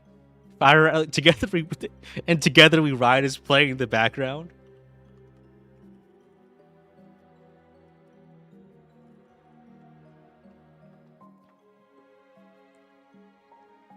Was it Luxembourg or was it a different country? Like 80 troops invade, come back with a friend country. It was Liechtenstein. The Principality of Liechtenstein. They sent 80 guys, and then they made a friend and came back with one. Right, Luxembourg was a construction that came out from a different time.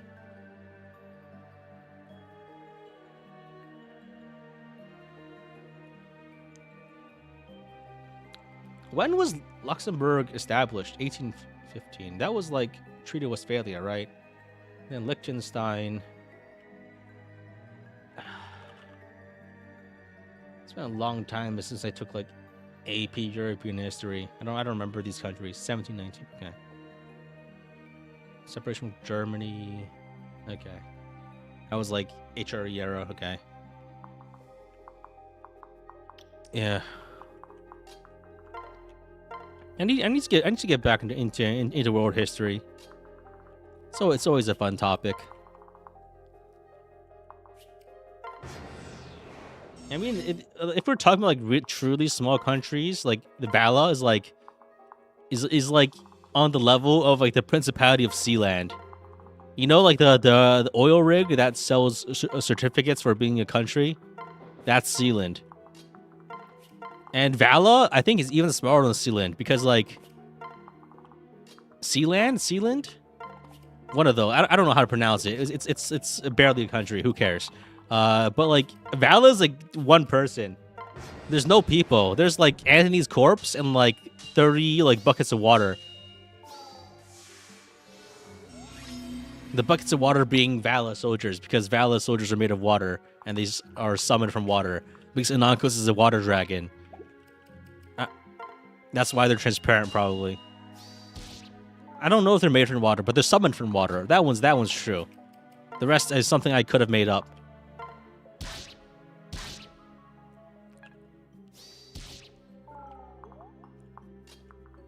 I think the other thing why Anthony is kind of like a weirdo in Fate's context is that normally Fire Emblem doesn't use like normal ass names. You know what I mean? Every Fire Emblem name is like ranks like 30,000 on like the popular baby names tier list. But like they just use like a regular ass name. That's why you don't have like a Steve or a John or like a Jack in Fire Emblem. They always use like obscure names. Obviously, it's intentional for obvious reasons, but like it's so jarring that they just like named a guy with like just like a regular ass name. Neither is Guy. That Guy.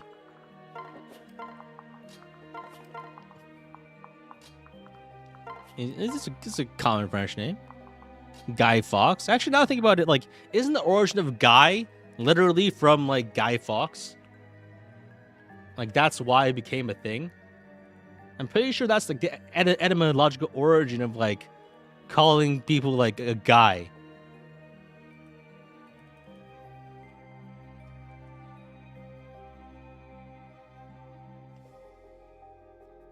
Maybe I'm wrong.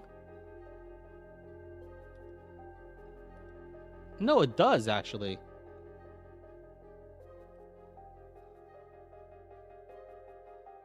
It actually does come from Guy Fawkes. The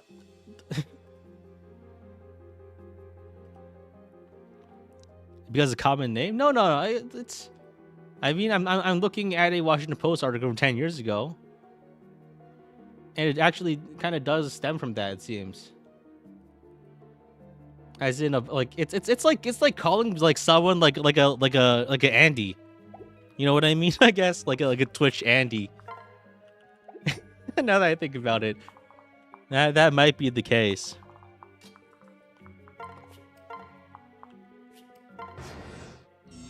Fucking Vala Andy.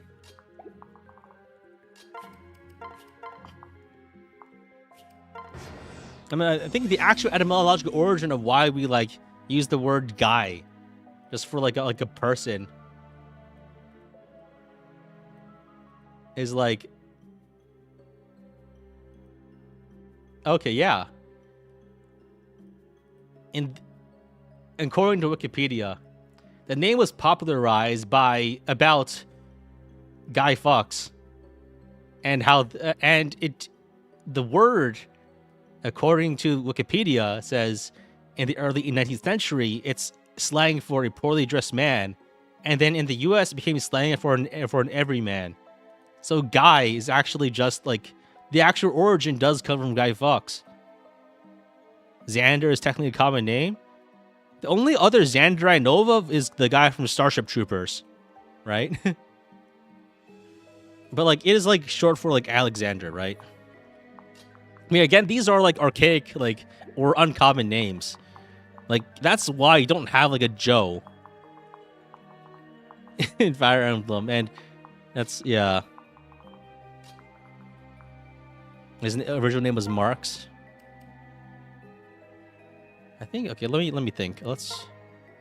How do we kill this guy? He doesn't move, right?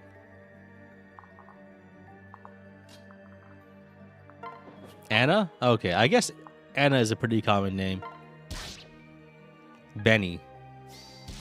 Okay. Arthur is also a common name. Okay. I guess I don't know. There's only so many names. But like those weren't their original names. So I don't know. But like overall, on average, Fire Emblem names are pretty uncommon.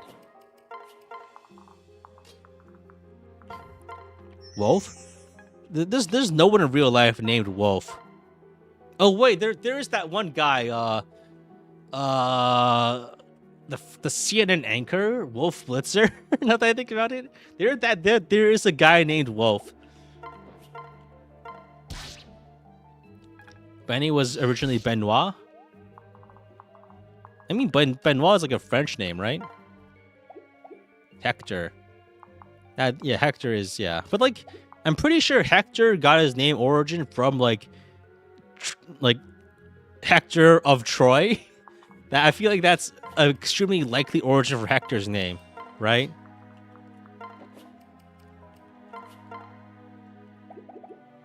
Erica, Ross, Seth.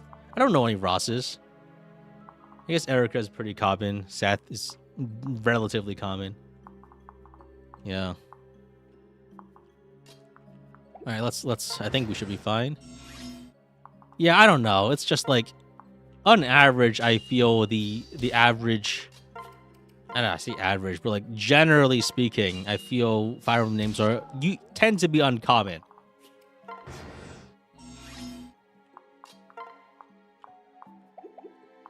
You have multiple friends named Valadar? What kind of company are you keeping? Do you happen to worship the fell dragon Grima?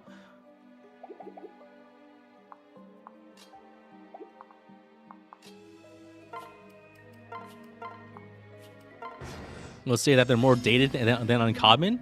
I mean, that's like the same thing, right? There's a lot of names that go out of fashion.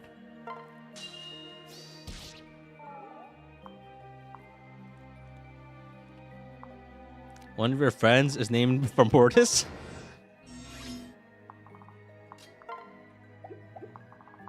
Okay, okay. All right. How many of you guys are like friends with like the fucking Demon King sealed inside the sacred stone?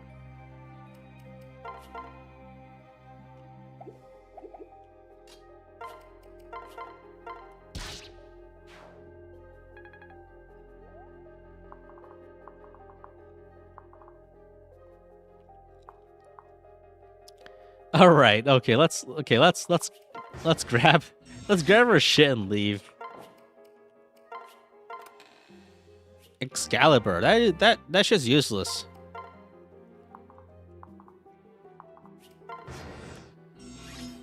All right.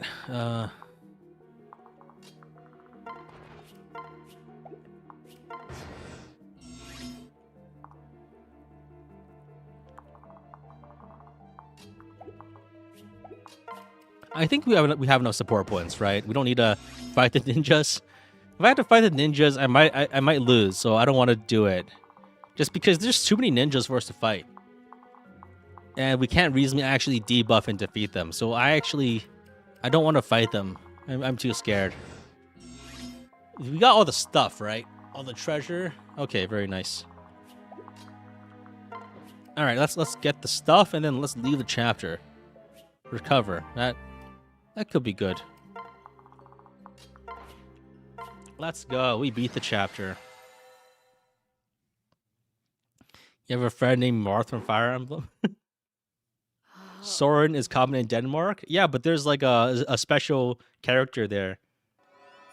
Is that... Mother. What's that called? The O with the slash through it. A vowel letter in Danish. Is there a name for that letter? I don't know. Is there like a name for like... I don't know. It's called the Forbidden O. That's not true. Azura. It's just called quote unquote unpronounceable symbol in English. No need. I mean, I don't know. I'm not a linguist. Jacob was originally Joker. Yeah, a lot of names are references. Let's go.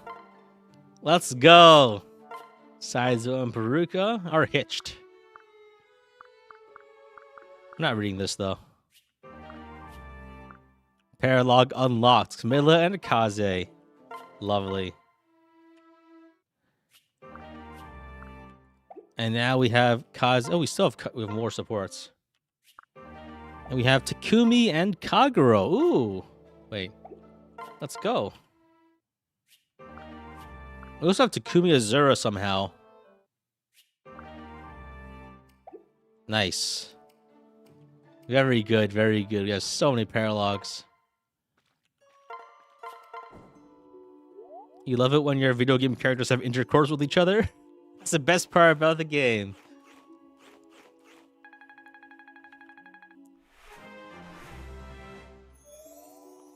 This is like, I think this is the best case of like Fire Emblem being like the intersection of like power scaling son shipping daughter, because the two are directly intertwined. You may rely.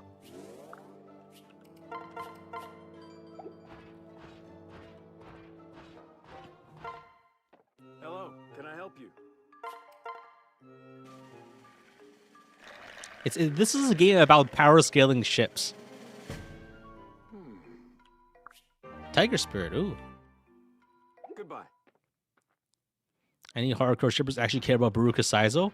The only thing I know about Baruka Saizo is that it was butchered in the translation in a way that was kind of funny. Nice to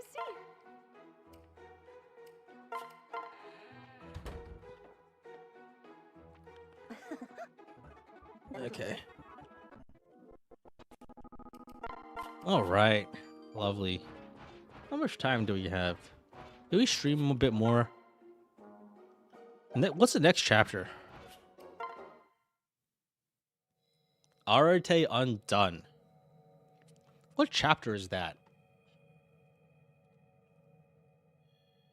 It's another flight chapter. No, I hate those things. It's the moving platform chapter. No. Oh god. Yeah, I think we gotta actually start hitting up the paralogs now, right? I think if we don't start hitting the paralogs, we're gonna die. So I think we can start doing some class change bullshit now. It's better that we do it sooner than later. But actually, now that I think about it, we might... This is a tough thing because Arteon Dun has like a lot of flying units, so we probably should prioritize having more flyers, right? But at the same time, the mechanists are really strong as flyers because they're bow users. I think first we should reclass Takumi into a mechanist, I think. We partner seal him into a mechanist. He only has B bows as a mechanist? Oh, mechanist is A daggers, B bows. So we can't use the spies Yumi if we do that. But unfortunately, like, we have to do this just so we can get replicate. And so we can really abuse that, yeah. 2 strength? What do you mean 2 strength? Who has 2 strength? Oh, that's from strength plus 2. Oh, this is from the Alpha Yato. It's on Baruka, it's from strength plus 2. And same as Camilla. Maybe get Kiragi before a flyer map? Yeah, I think we could do that, but I think... So, I guess we would transfer over Poison Strike, and probably... We don't really have a... Maybe we just give him Quick Draw, right? No, I think he already comes with Quick Draw. So maybe we give him a certain blow. Yeah, I think Kiragi's... We can probably try doing a child character map today. Yeah, we have some time before the new year. I'm itching to play a bit more. So we can keep going for the rare 2 chapters in one stream. The first ever, probably, in a long time.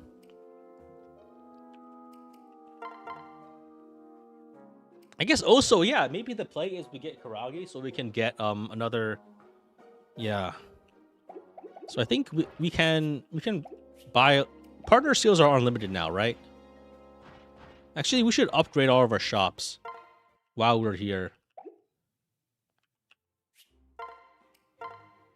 Wait a sec. I just realized we could probably get if we want to use Bifrost, we might need to get Flora, right? Because only Flora actually gets enough staff rank to use it. So we can upgrade some shops, or we can upgrade things to get Flora. But we probably need to... We should wait until the exact chapter before we want to use Flora to get her, because she comes with more weapon rank the higher level she arrives, right? How does that work? Does she ever come with like S rank staves? I know she comes with more weapon rank. So we need oh, she only arrives chapter 23 in Rev? That's crazy. At the same time, we also don't really need to do it now. No hospiting for Fuga? I think Fuga might actually... Wait, Fuga does have... He does get life and death. So he might not be that bad. But, I question how useful he'll really be. Because he doesn't have skills that work. You know what I mean? He has, like, Duelist Blow, which does nothing. He has Vantage, which does nothing. And Seal Strength, which doesn't really help us in most circumstances. And he... What can he reclass to? Only Chieftain, Blacksmith, Armyoshi, Great Master, or Sword Master. All those classes aren't very good for him. I guess he can go Sword. He can go Life and Death Sword Fair.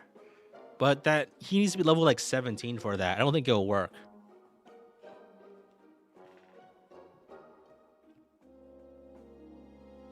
I've never played the Kiragi map ever because I've never like actually used Takumi enough and ever actually wanted him to have a kid. So I think...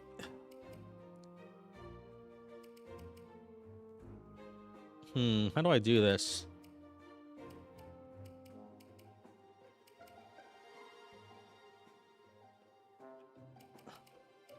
So I think Camilla and Baruka want to reclass. But the issue is, like, we're in the exact chapters where we need to fight like a lot of flyers. We're also in like the perfect time to reclass to get our skill set working. So this is actually like the worst time to have to reclass, because like immediately after this, the flyers kind of stop.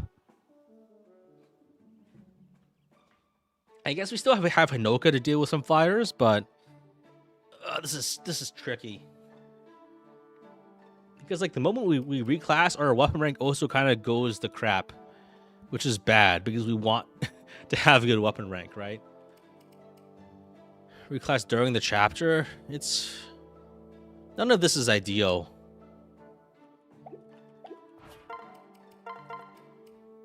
What map are we on? Chapter 23, but we're probably hitting up the paralogs right now.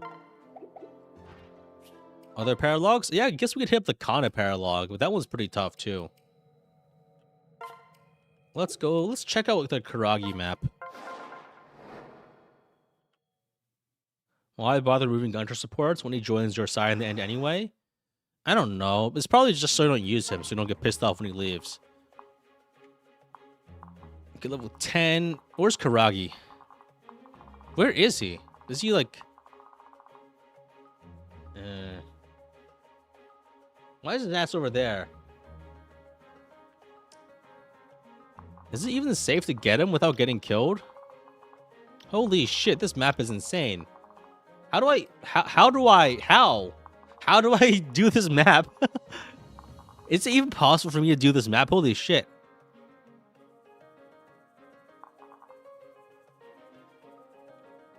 Oh my god. Okay, flyers fortunately aren't that strong, but we need like every single bow user we can get. Or like flyers that can kill flying units. Both of which are in short supply. Do I have rescue? I do, actually. And this could be a use case for it, because, like, when else are we going to use it? The other issue is just, like, holy fuck, that's so many flying units! Maybe I need to forge, like, a lot of brass Yumis. I have one +3 brass Yumi. I can forge more. I got money.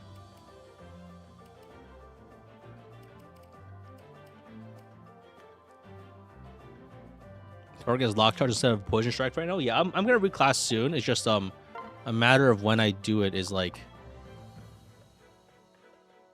yeah. There's no reinforcements, but it's a birthmark, so they deliver themselves to you.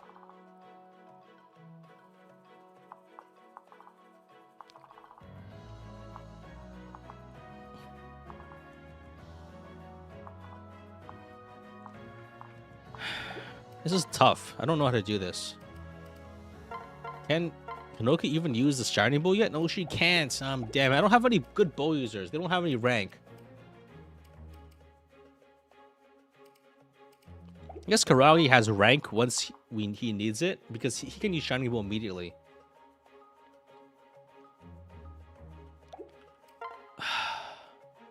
I don't like this. I really don't like this. But I guess we could first let's organize some skills. So I think we take Kagero and we get poison strike. I think for Takumi we give certain blow, because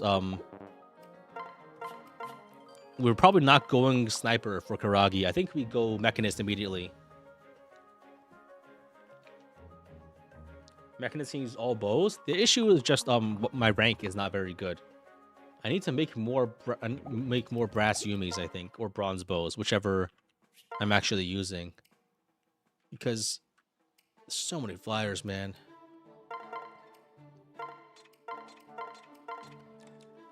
Fortunately, I think I have like a lot of money now, but it's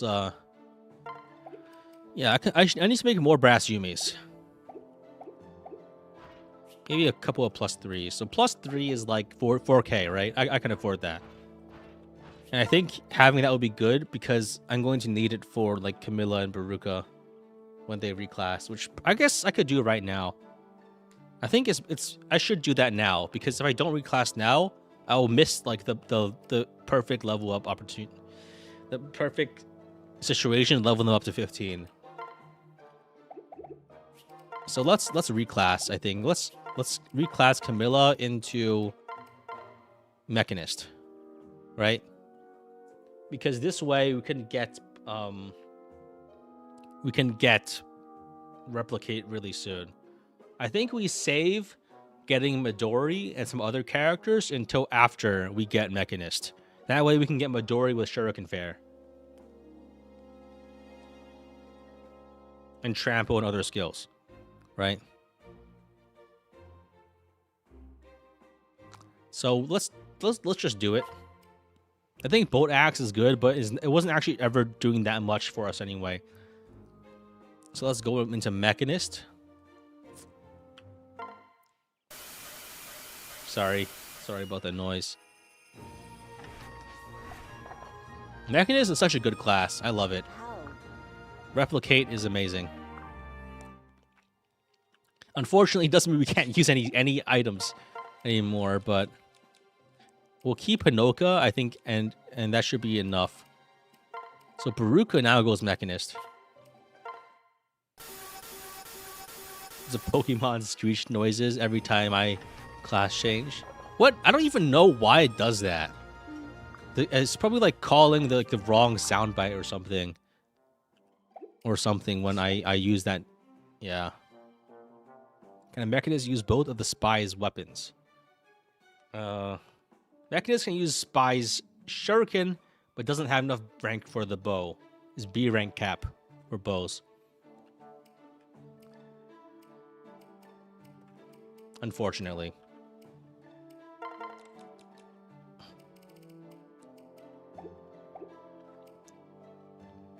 I foresee Pursuer being good in this run? I think so, yeah. I can have Takumi use Fujin Yumi, and probably have Karagi. Or maybe... Wait. Karagi can use Fujin Yumi too, right? I can probably just give it to Takumi straight up. This is after I go into Mechanist, I think. We're going to be doing a lot of reclassing, I think. You can't? Oh, okay. Only in, like, Heirs of Fate or something, right? Can we fight soon? We don't have much money right now, but that's mostly because we haven't sold anything yet. We only have one partner seal. Us because I haven't upgraded the shop yet. We should be able to upgrade it to foe. And we have infinites then. So let's upgrade all the shops, I think. We don't need to upgrade the smithy yet. Because we're not upgrading that high. Is Karagi's personal anything special? I don't even know what it is. I don't know anything about Karagi. Never used him before.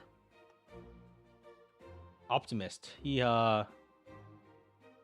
when he waits, he gets +4 speed, +8 luck. That's useless. Unless we dance for him. But I think speed is like the one stat that we actually have. So we don't actually need to be worried about not having enough speed, right? Can we fight soon?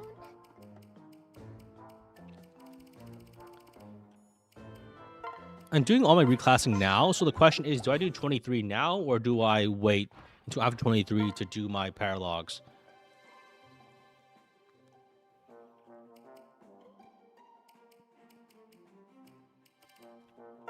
So I think we're reclassing Takumi into Mechanist. And she shouldn't be missing much except for Spyzumi, which is okay. There's Takumi's Pokemon Screech. Only give you any phase with him? Like, how do you... I guess Shining Bow, yeah.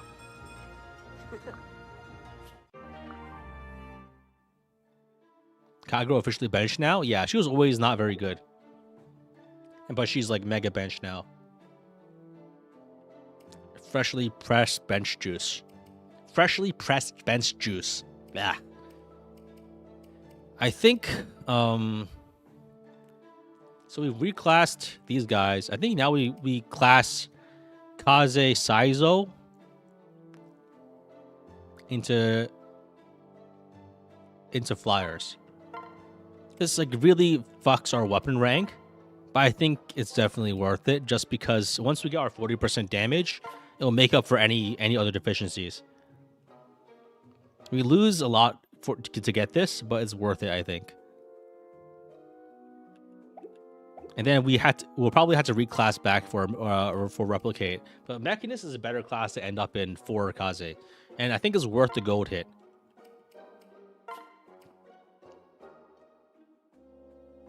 Yeah. Plus, we also get lunge.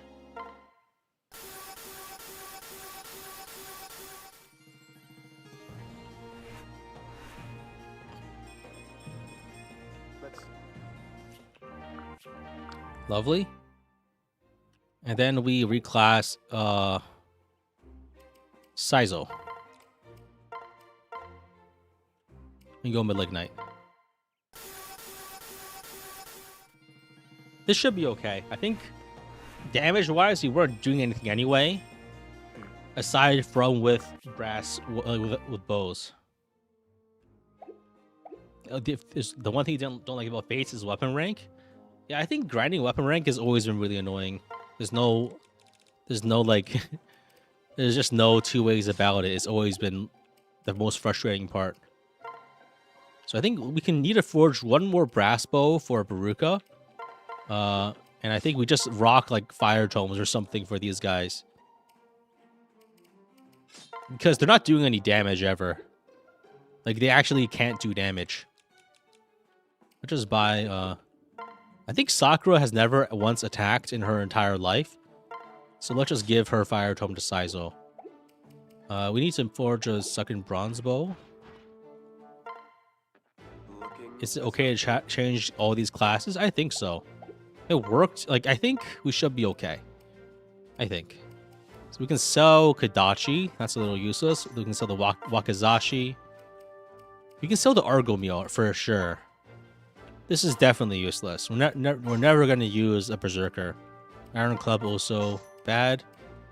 Steel Shuriken, Barb Shuriken. This one is useless. Okay. Illusory Yumi. I should equip that just to have it as a use case. Ragnarok. 11 damage. Actually, I think Gunter can use that. I should give it to him. Excalibur. I'll hold on to that. Tiger Spirit, we don't need that. That's like steel tier.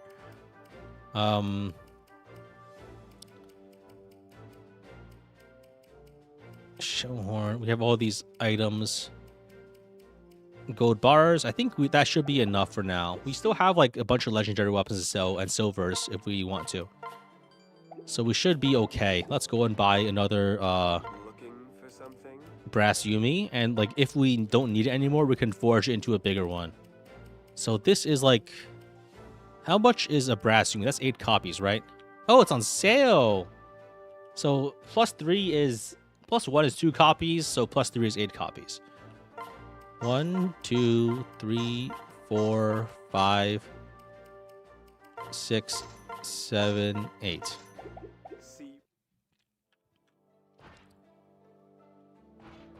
Now you'll guarantee that I'll need to reset because for a Sakura attack that I couldn't do.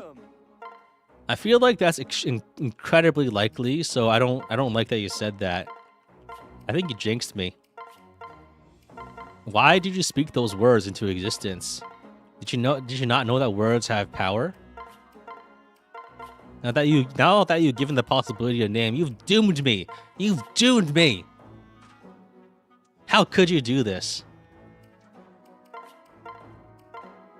Nah, the more likely reset is like I accidentally put Zura into range of being killed and then she dies because I messed up and I messed up 3 times and sheltered the wrong person and then danced the wrong person and then accidentally paired up with the wrong person. That's more likely. So whatever you just said, I don't believe you.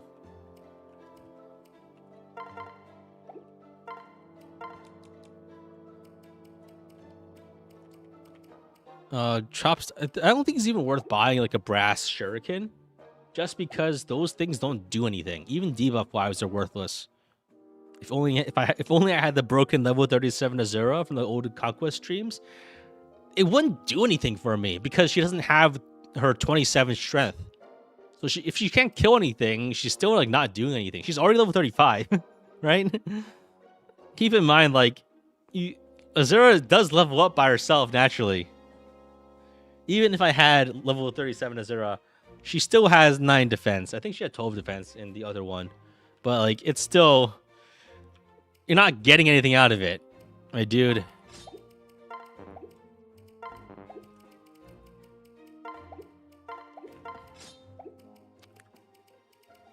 She's still, like... She's still evaporating upon contact with the enemy. So I think for Gunter, we actually drop his Fire Tome. Actually, we can give Gunter's Fire Tome to Sakura. There. Another future avoided. And we can give the Ragnarok to Gunter. Because he's not going to lose any... Actually, Ragnarok and Gunter is actually crazy. This thing does 5, 8, 19 damage. Actually, that's actually amazing. 19 damage from Ragnarok. And you can't lose any magic anyway. Gunter goated. It's gonna really suck when I don't have access to him anymore. Temporarily.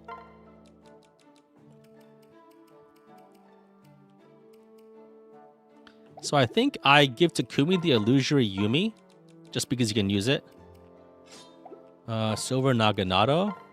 I can sell that, I think. Yeah, but Hinoka's not doing any damage. I don't have any Lance users. I think I'll probably reclass Hinoka after the next chapter so I can get, what's it called? What is it called? Lance Fair, right. So I think we can do another chapter. I think I'm strong enough to do it. So the issue is, if we get Karagi, what level does he come as next chapter? I think in that we can probably do chapter 23 today, maybe, if we're feeling strong.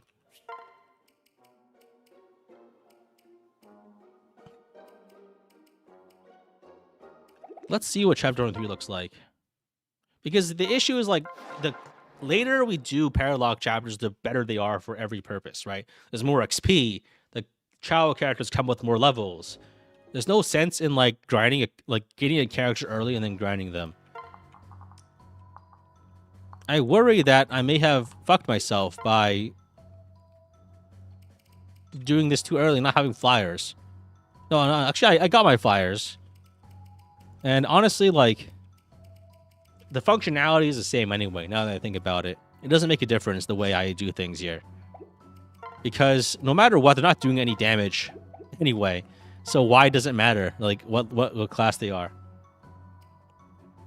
The paralogs are harder the more you wait? Sometimes. Some of them are just easy generally. Like, Midori's chapter is pretty easy, very doable. The other ones I've actually never done, so I don't actually know how useful those will be. The Jacob chapter, we don't have that yet, but we could get that with Hinoka, in theory. Yeah, I don't know. I probably messed myself up here. So Felicia is pretty close to getting...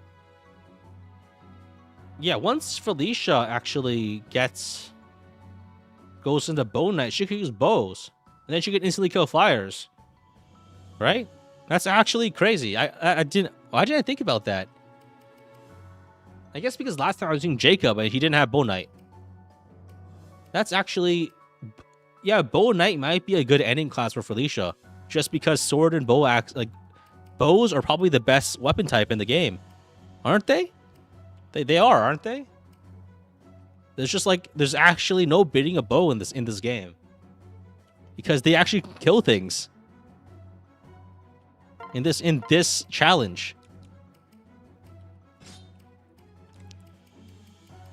I mean, just generally delaying child characters is always better, because then you can get better skills and pass down better skills to the kids. So I think in theory, if I get Takumi to replicate first, then I can make a better Karagi, because then I can make him into a sniper immediately. I think we have 4 flyers. Like, we had the same number of flyers as before, which is okay. So I think we should be fine. Oh, I forgot to eat a meal. That's very important. Yes. Strength and magic.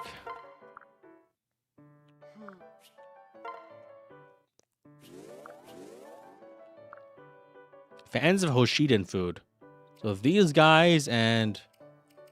Is Korn a fan of... What, is that everybody in the entire army who's a fan of Hoshidan food? No, those are all the ones affected, not the ones buffed by both.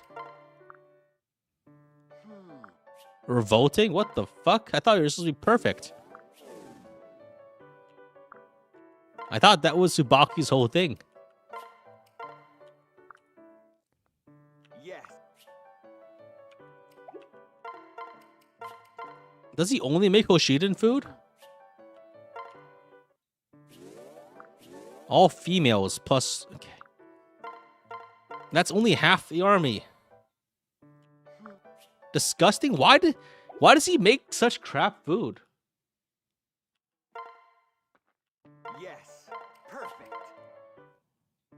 Yes. I need to get this guy out of the kitchen. Holy shit. Prickly?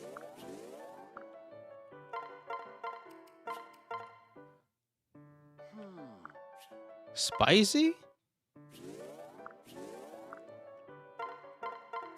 Actually, yeah, the food meta in Fates is actually crazy. Yes. Perfect. Yes.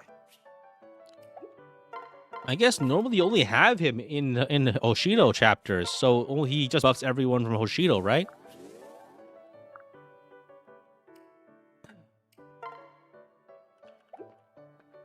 So I think maybe I just go plus strength or something, because that helps our bows. Perfect. I don't know. Yes. Or do I just like keep rolling until he gets a non-plus Hoshido? Yes. He doesn't have like a general plus food buff? Yes. Can I just get the chef hat? The issue with the chef hat is I don't have enough points to get it. I spent it all upgrading my shops. Whatever. I think it's probably just I just go plus strength plus strength.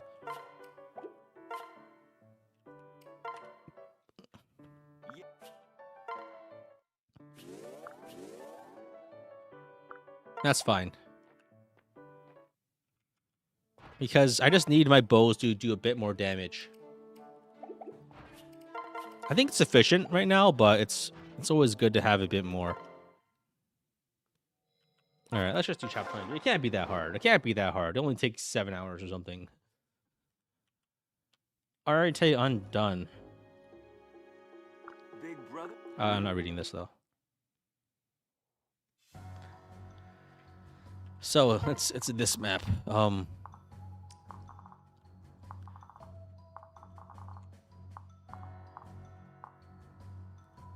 The issue here is that doing damage is gonna really suck. What's on this map anyway?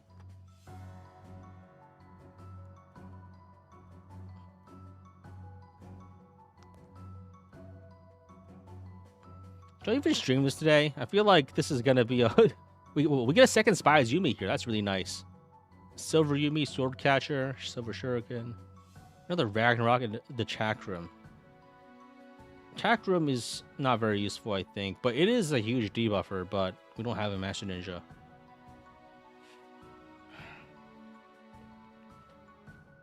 The Scarlet's Corpse appear this chapter? I think so. I think it shows up after you start the map. Actually, there's not that many. Oh, it's right here. Yeah. There's Scarlet. She's looking a little purple. I think it should be okay. Like, we load up onto the platform, then we just hit with 4 flyers, right? I think that's actually most of our combat strength already. Do you think we can do it today? Or is like maybe I stream tomorrow? Yeah, I think it's, yeah, you know what? I think I've done enough planning, but I think I'll just stream it tomorrow. I have a day off tomorrow anyway, so why not? So yeah, thanks for watching, guys. Happy New Year to you all, and I guess I will see you all tomorrow in 2026. Yeah, I think that's probably about it for today. I think if I play this chapter, it'll be like another 6-hour stream. I don't have the stamina for that today. So yeah, thanks for watching, guys, and yeah, bye. Maybe tomorrow, maybe like weekend. I don't know. We'll see. Maybe a video tomorrow. I could do that instead. Yeah, I don't know. One of those things. You guys will know very slightly in advance.